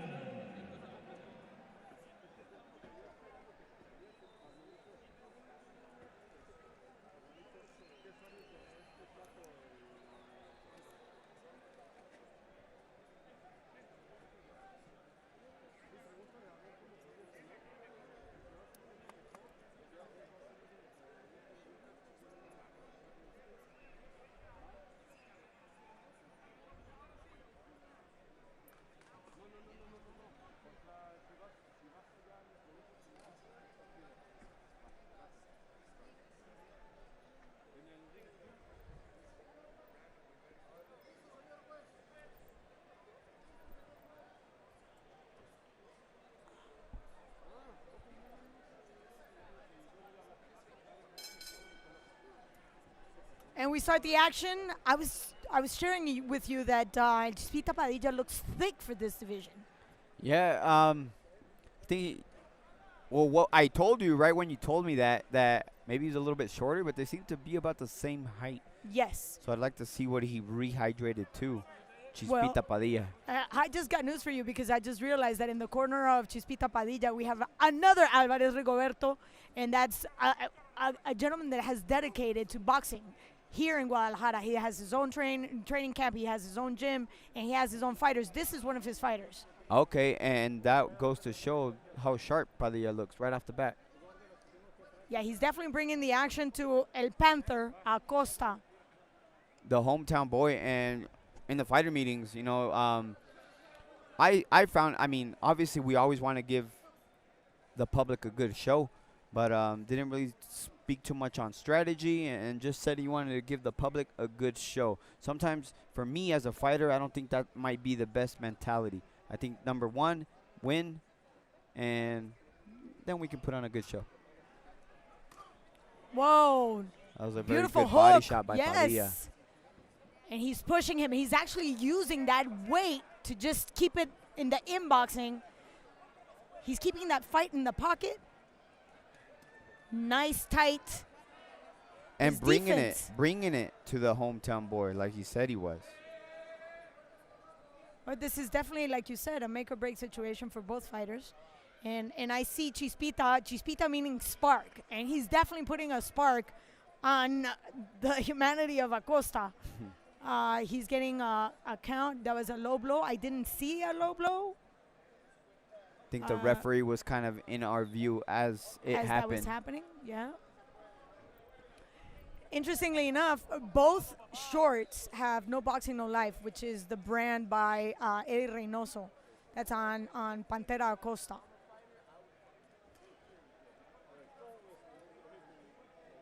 Now he's looking to lunge into Acosta's space, doing that half step, staying on his toes, quick waist movements. I like the style. Oh, nice. Nice body shot. And once again, I'll reiterate the fact that Padilla is doing what he said. Typically, I mean, not typically, but most of the time, you know, we get fighters, hey, I'm going to do this, this, and that, and then they're not doing it. But he's walking them down so far. Yeah, well, Mike Tyson said it best. You have a plan until somebody hits you in the face. Yeah, until you get punched in the face. Exactly. But I like the rhythm. I like the fact that he's staying on his toes and he's being very aggressive. Now nice pushback by Acosta. That left hook by Chispita. Yeah, very good left hook. Yes. He's got a very good schooling, you could see, right? And obviously he's got a good cornerman in that's Canelo's older brother, Rigoberto. Yes, that's I Canelo's just didn't older want to call brother. out the wrong name. No worries. There's 8 brothers in that yes, family. and they're all fighters. They're all fighters. And as a matter of fact, that's how Canelo got discovered, because there was an event with all the Alvarez's brothers, and Canelo was actually handpicked by Don Jose Sulaiman back in the day. Oh, wow. Yeah, when he was only 16 years old. Everybody here, you're getting some good history here from Claudia Did you Trejos. see that uppercut? That's beautiful. I like the way he just stands. I would like to see that compass a little tighter, though. I think his legs are a little too spread out. Yeah, and that hook came a little bit wide, and the fist wasn't in there. He kind of hit him to that body with the fingers. So all you young fighters out there, make sure you turn your hands. Turn into it. There you have it. Words from the horse's mouth. My SD kid. He just goes in. I wanna call him the sniper because he's just in. Yeah, that's a good way to describe Padilla's style. Pretty good sniper. Costa doing a decent job of trying to stay away, as he told us he was gonna box. Looking to box. Yeah, but you got to respect a little bit the punching power on Acosta, because his knockout percentage is pretty high. Not putting aside Chispa's ability also, because 14 out of his wins have come, out of his 19 wins have come via knockout. For Padilla. Yeah, but, you know, I think that's why he's just keeping that stick nice and stiff, making sure he keeps his distance.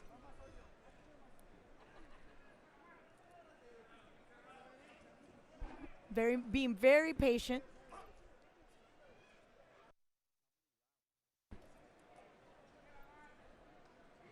This is a fight scheduled for 8 rounds. We're in the 2nd round in the super featherweight.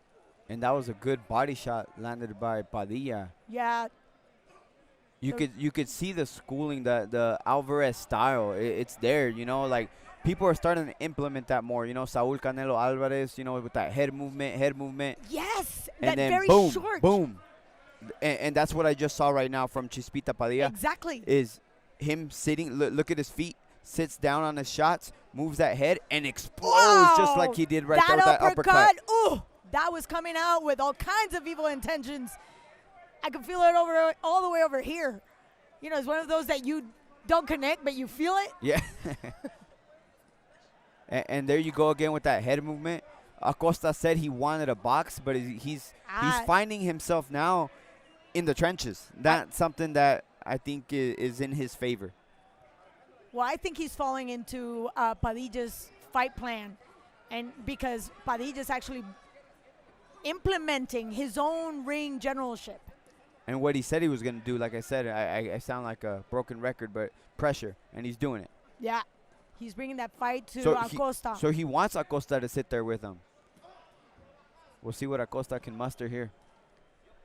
I think ACOSTA's standing a little too flat right in front of his opponent, missing a lot. Now in the infight, he's got to take advantage, but I like how close and concise. He's tight with his defense.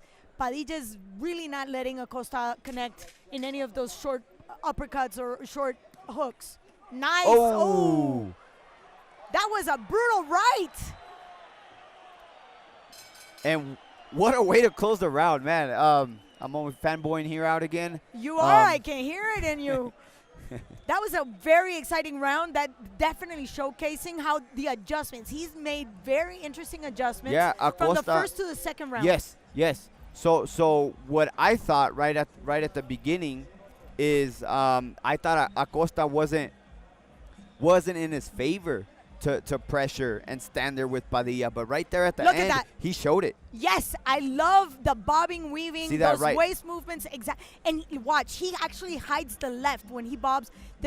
He's coming with that left somehow, and he's gonna connect right there. See how he dips, and he just brings it up with the left. That dip, that slip and roll by Padilla was good. You know, I'm over here praising ACOSTA as well, but I mean both fighters. It's just a good exchange. That's what we want to see. And we're in for the third round.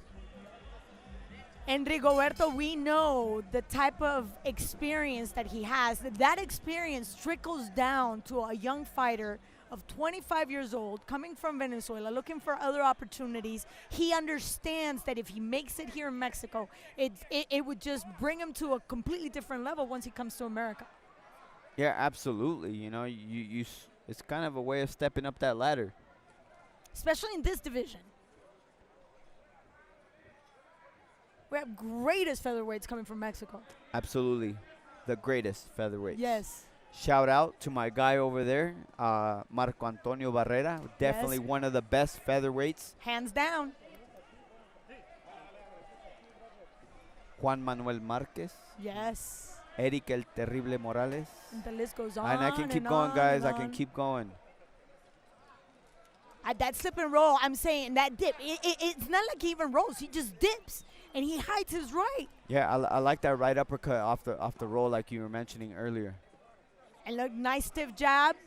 ACOSTA's trying to make adjustments, but I think he's finding himself that his tools are falling short because he's lunging into that jab, opening space for the uppercuts. Yeah.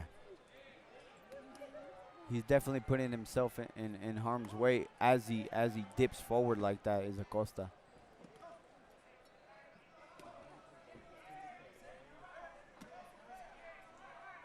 The pace kind of slowed down. Why do you think we're only in the third round? These are young men. Is it because they're just, just saving energy? I believe so. Most likely, and like you said, like in this round, they go back to the quarter. Maybe they both heard the same thing. You know what, guys? Hey, it's a long fight. Let's pace ourselves, and maybe that's what we're seeing here in the third round.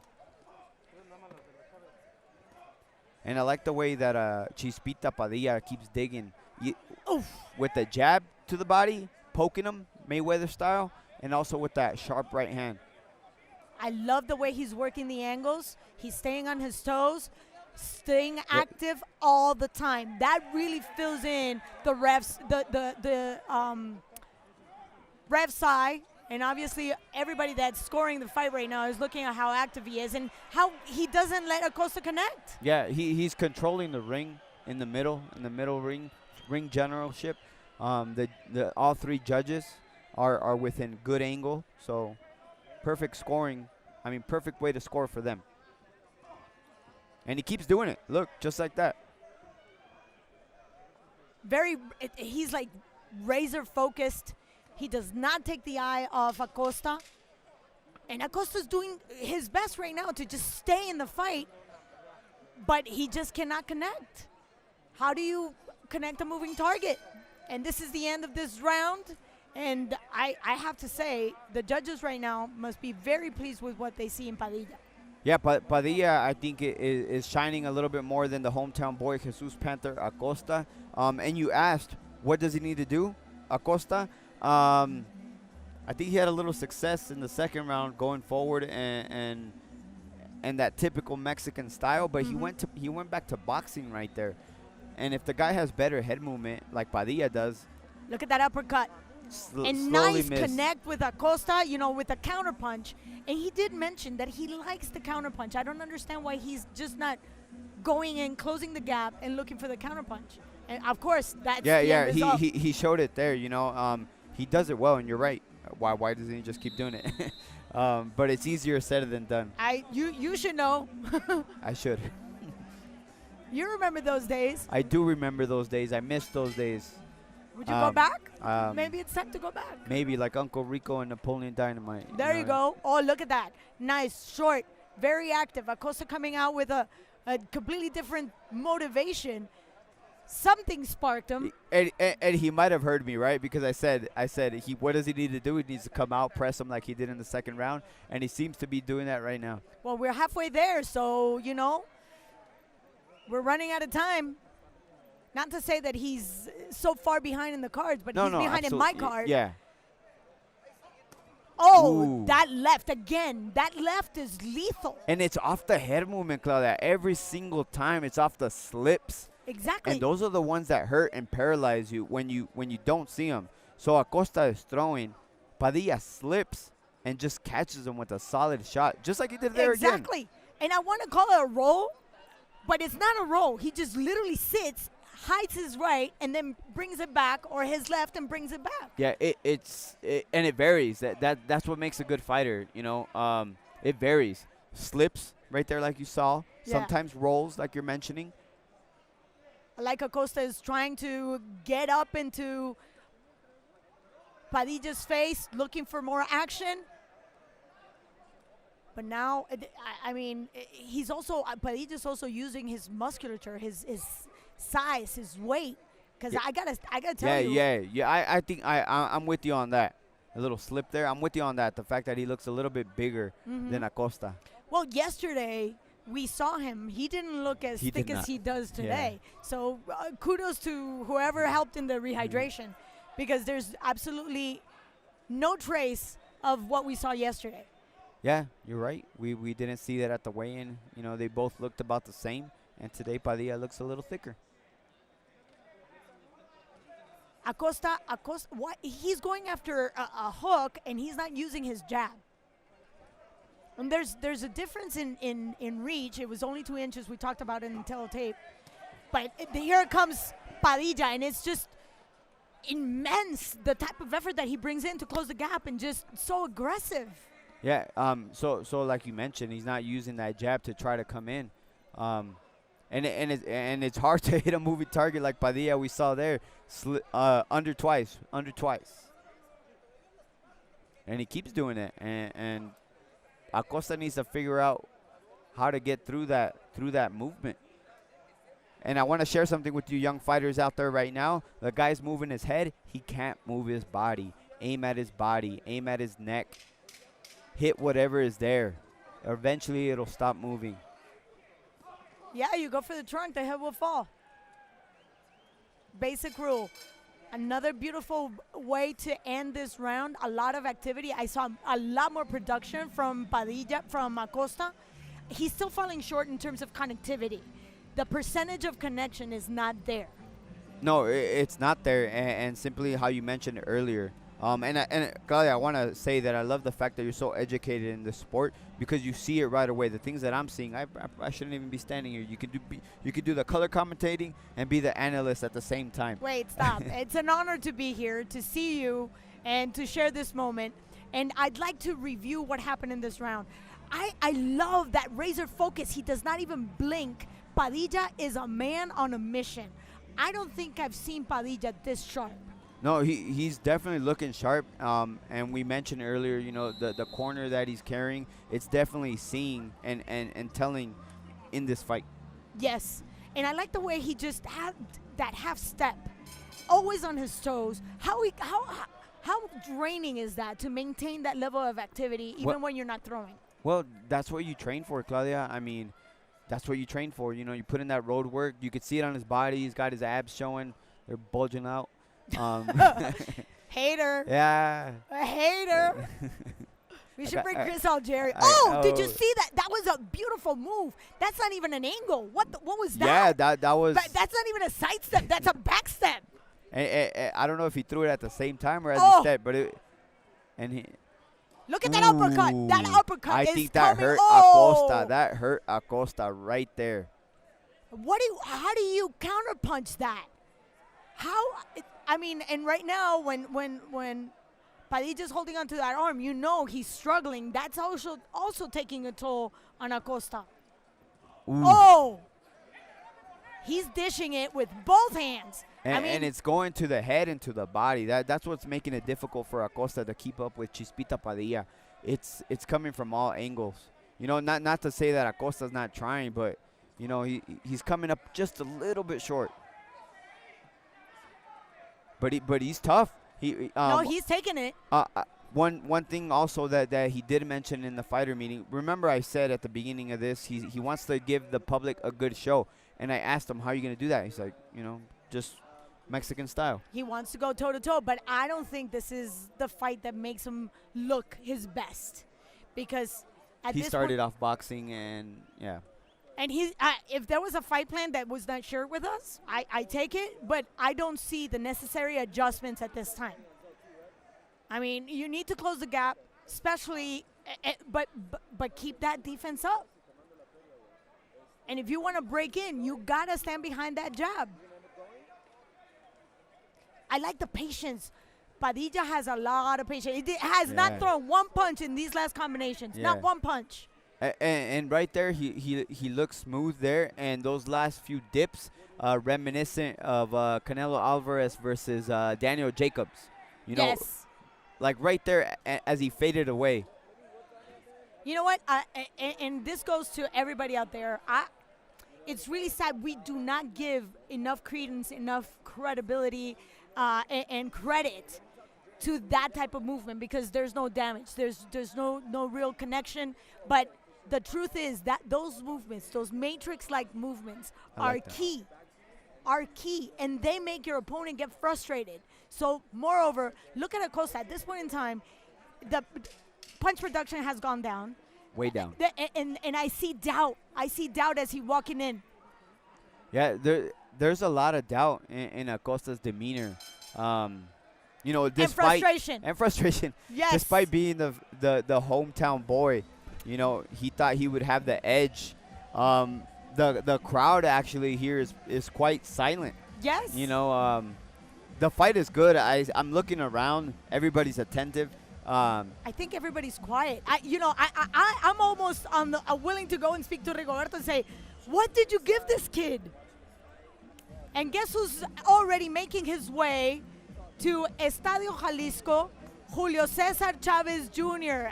You know, he changed his hairdo. Yeah. I think I'm going to go to his hairdresser, saying hi to his corner waiting for him. Walking in with that swag. Yes, well, he's got swag. Absolutely.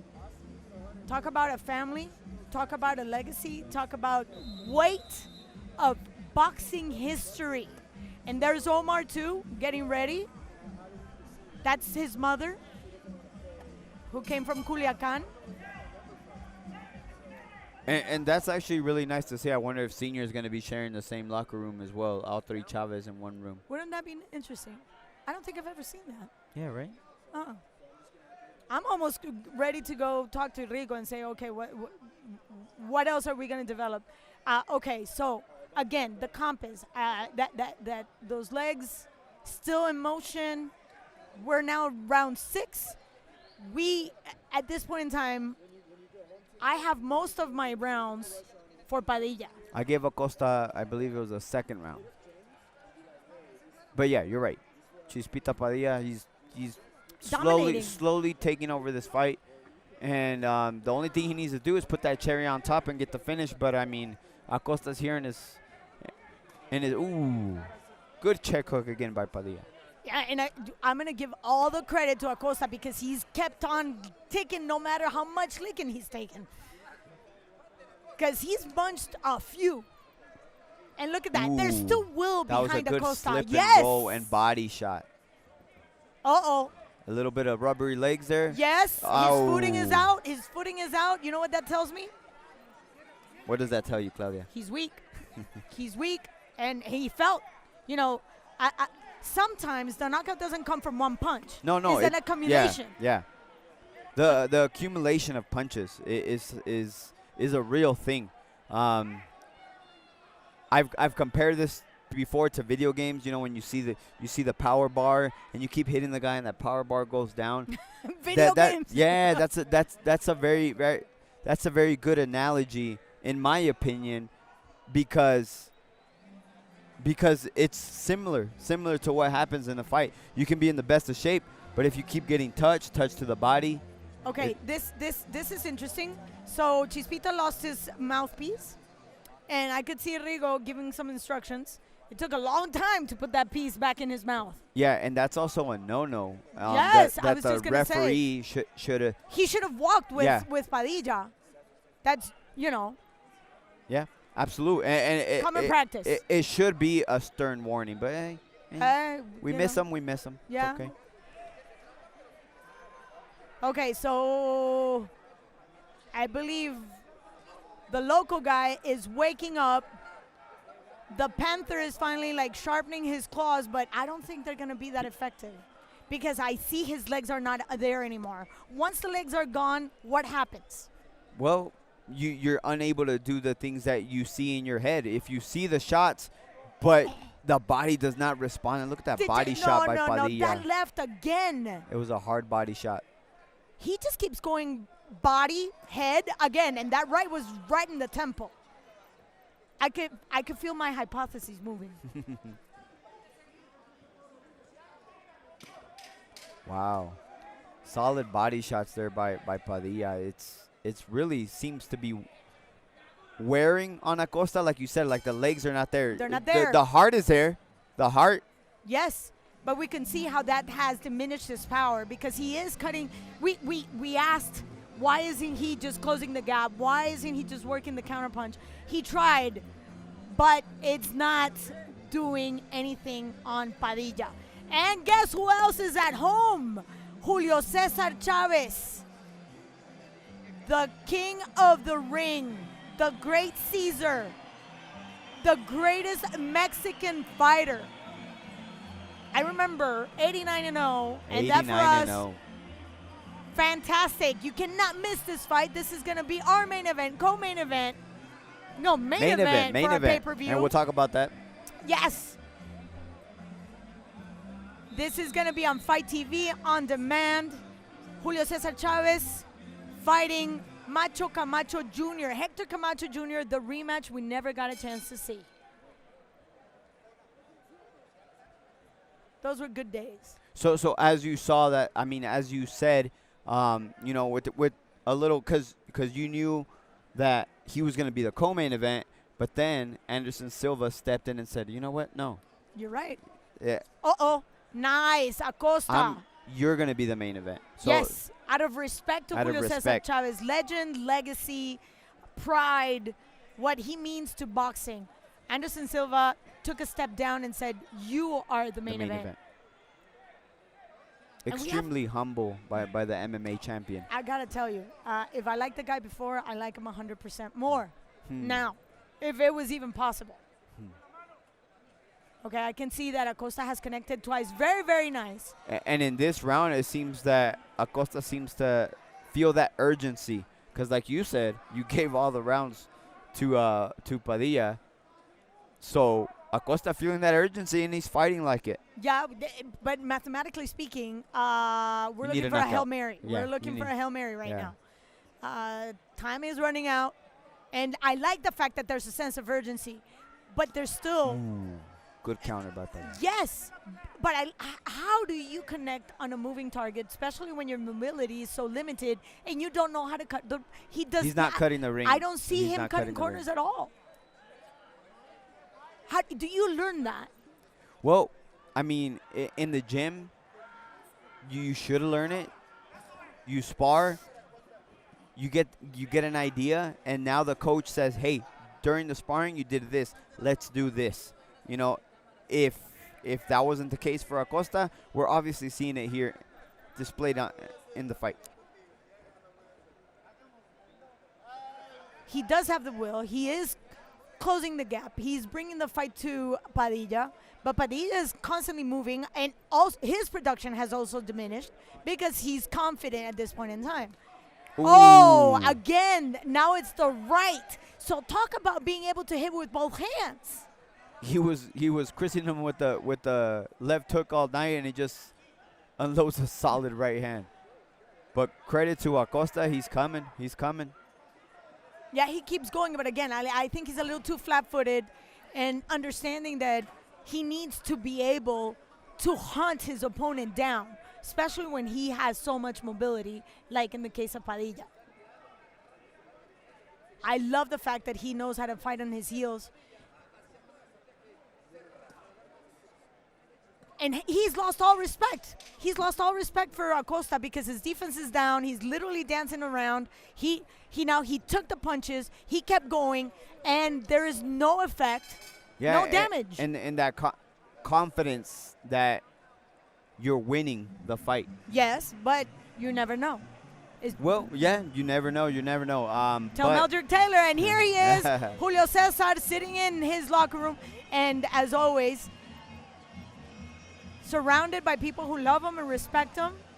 His grandchildren, yes. Wow, that to me is nice. Isn't that beautiful? Yeah, absolutely. We're in the presence of 3 generations, and talk about that. Now that is the true legacy. You know, we can talk about boxing all we want because it's what we love, but as a person, it's got to be very rewarding to be able to have all your loved ones in the family, your sons, even Christian is there. That's the youngest of the boys. Yeah, and you see right here, that's amazing. That is amazing, honestly. Most people, I don't think a lot of people know how loving Julio Cesar Chavez is. I've known him for 30 years, and he's really generous, very warm-hearted. Like, he embraces people around him. His Absolutely. loved ones. So touching on that, at the weigh-in, at the public weigh-in, he stayed there for quite some time, taking pictures, signing gloves, signing posters. And while we're talking about that, here is Padilla again. He works almost like there's like a rubber band that takes him to the right and left, and he uses that spiral as a torque. It's amazing. Oh, but ACOSTA, now that's the counterpunch. He should have used that from the very get-go, from the beginning. But sometimes, Claudia, you feel that urgency a little bit too late, you know, a little bit too late. Once you're starting to see the finish line and the guy's way ahead of you, you're trying to catch up. And now he's cutting the corners. Now he's actually walking the ring. Yeah, he's walking Padilla down. A buck short and a day late, man. Yeah. We'll see. I mean, we still have a good amount of time left in this round for him to throw that Hail Mary, but it seems unlikely. Well, the one thing that he's actually relied on is his power. You know, taking the percentage of knockout wins that he has, that power has diminished because he's exhausted by now. And there's a little bit of doubt. A little bit of doubt and the good body work that Padilla did throughout the fight. Wait. What? They're in a major embrace, and then the ref is not calling it? Yeah, I don't know what that was about. Now Padilla's using his toes. Now there's mobility. Wow. Nice. Very good combo, two hands. I think it's very impressive when a fighter, like, losing the fight, like visibly losing the fight, I think to all of us, and coming back and putting on such a good last round. Hail Mary. Hail Mary. I'm just saying. And maybe even the receiver catches that Hail Mary. We'll see. 1 minute left. But I can see Padilla using what we call flying hours. Okay. Those are flying hours. That's experience using his body. Yes. And it's an experience that doesn't necessarily reflect based on sparring sessions. No, it's just like that street smart. Yeah. That ring smart. Let's say ring smart. Yeah. Because to be honest, that's extremely smart. because he's visibly tired, Padilla. And look what he's doing.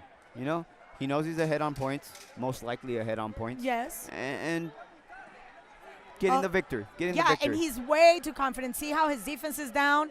He's actually playing right now. Wow, what a shot there. Yes, beautiful to close this last round. And like we said, this is a make or break event for these two fighters. Yeah, this was definitely a crossroads fight. Acosta and Padilla both fought like it. That I like to see that. Yep. As a fighter, as a fan, I love it. I'm highly impressed with what we saw from Chispita Padilla. We're going to get the decision when we come back after this break, all the way from Guadalajara, Estadio Jalisco.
And for the official decision, we go to Edgar Alejandre.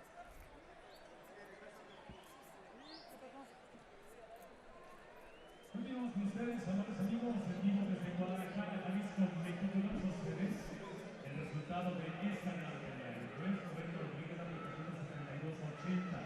El juez ha disponido la puntuación 73-79 y el juez Diego Alejo con puntuación 72-80 decretan una decisión unánime para el vencedor de este encuentro. Señoras y señores, desde Guadalajara, Jalisco, México, por decisión unánime.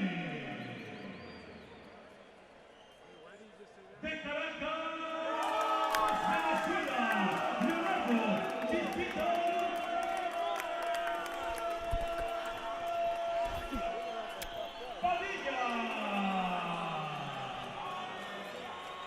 Wow! I literally had a little bit of a heart attack there when he said from Guadalajara, Mexico. What did you think about that? So in the moment, I thought the exact same thing. I was like, what? But now realizing it, this guy is a comedian, a radio comedian.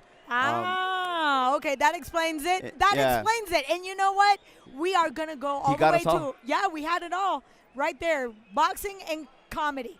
But for more information, what's going on behind the scenes, we're going to go to Adriana Jimenez, who's with the champ himself. Adriana, talk to us. Hey guys, I'm so excited to be here with the Gran Campeón Mexicano.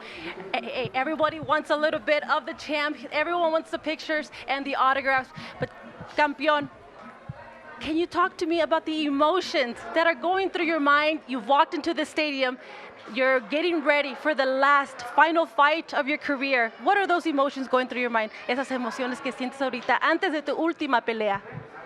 La verdad son sentimientos encontrados, la verdad, porque te juro por Dios que estoy nervioso, la verdad es como si fuera una pelea formal, será porque están peleando mis hijos también y hay pues sentimientos encontrados, pero pues voy a tratar de hacer, es una exhibición, voy a tratar de hacer lo mejor que pueda.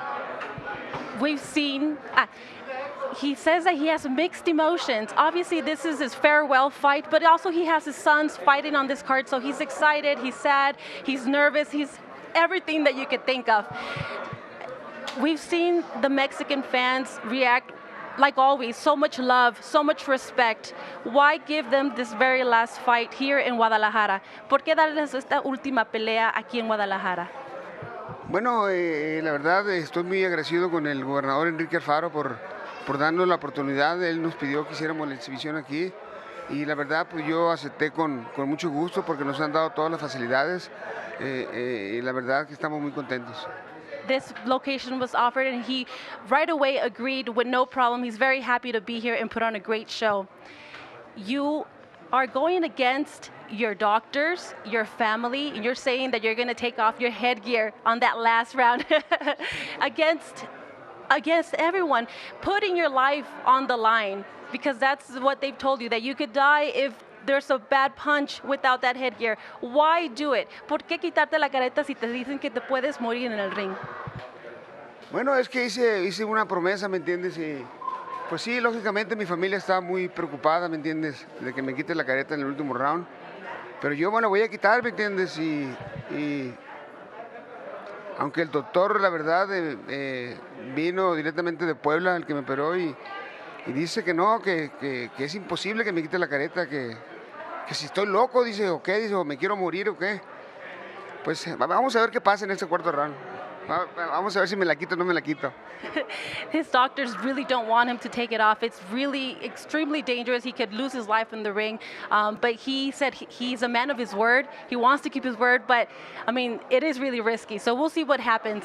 Campeón, un mensaje a toda la afición que está aquí en el Estadio Jalisco y que todos que van a comprar el pay-per-view. Message for everyone who's watching on pay-per-view and here at the stadium. Bueno, a todos mis paisanos en Estados Unidos que todavía faltan 2-3 horas para la pelea, que compren su pay-per-view, porque les voy a regalar 4 rounds inolvidables. Y a la gente aquí de Jalisco, muchas gracias por todo su apoyo. Crystal, there you have it, the words of the champ. He's really excited. Back to you guys. There he is, the man of the night. He is literally risking his life tonight. He is. Literally risking it. When he was in the meetings yesterday, he even went as far to say, well, even if I do tomorrow die in the ring, at least I'll be dying doing what I love. That's How exactly awesome right. would that be? That's Those were his words. That's exactly what he said. I mean, I think you and I, his life. we were sitting next to each other and we both kind of went, oh my goodness, Yeah. how awesome would it be to die in the ring? Please, El Campeón, no. Keep the headgear on, for the love of God, please. Right? I know, but you never know because, you know, Camacho was saying, I want to put on a good show, but he's like, if he has that short fuse and he starts coming at me, you never know. It could be a really good fight, but that is not the only great fight on this pay-per-view card. Of course, that is huge. We want to see, and Camacho has said, this is probably his last fight as well. I think Claudia mentioned that he has lost 70 pounds for this, so that's great. And then, of course, don't forget about the special attraction. We have Chavez Jr. going up against Anderson the Spider Silva, of course, former MMA star. Omar Chavez, it's a family affair, going up against Ramon Alvarez. We saw Canelo in the stands. Everyone's going nuts. But guys, don't forget about that pay-per-view undercard because, you know, don't sleep on those boys. We've got Kevin Torres out of the USA versus Jorge Melendez. He is from right here in Jalisco. He's known as Silent. His trainer said in the fighter meeting, he said, all the talking will be done in the ring. And of course, the Diamond Boy, full of charisma, always wants to talk. And then Damian Sosa, another hometown boy from right here in Guadalajara, going up against Abel Mina. Okay, we're going to go back ringside to Claudia and Chris for their final thoughts. Let's hear it.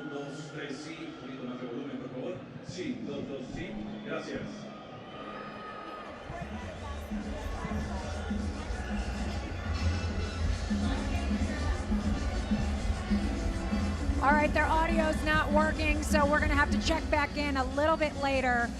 So it's going to be back to us. Do we have any tweets that we can go through? I think we do have a tweet if they have time to bring it up here. We do? All right. So, of course, we want you to be using hashtag tribute to the Kings. We also want you to be using Gracias Campeón. And the producers behind the scenes are working really hard, pulling some of the best tweets there. I think we've got one that we're coming up in just a little bit here. And it is Gracias Campeón for putting Mexico all the way to the top.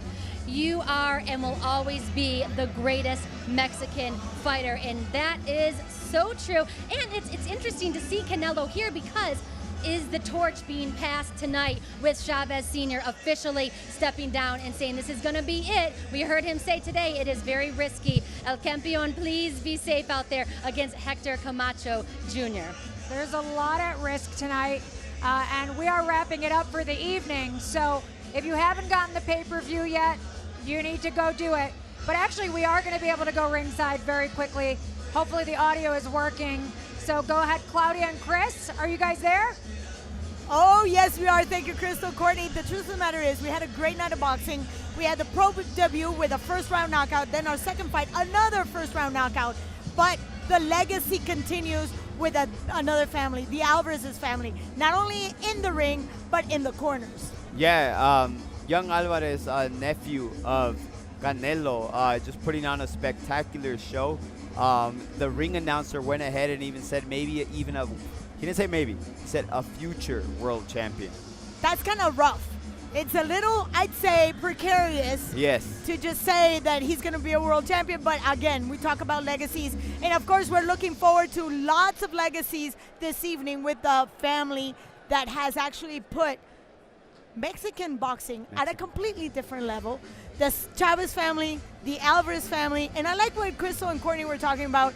Is this the moment when we pass the torch from the Chavezes to the Alvarez? I really like that analogy that Courtney brought up. Is the torch going to be passed? I honestly believe so, because Canelo right now, to me, and I think to everybody, because that's the reality, he's the absolute best pound for pound right now. I totally agree. So we go back to Courtney and Crystal, and this was a great night of boxing. We wait for you here at pay-per-view. It is a great night. Thank you so much, Claudia and Chris. If you have not signed up yet, you can go to fight.tv, FITE.tv, to sign up now. You do not want to miss these fights tonight. That's it for us. Thank you so much. We'll see you soon.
aquí con Goyo. Este es el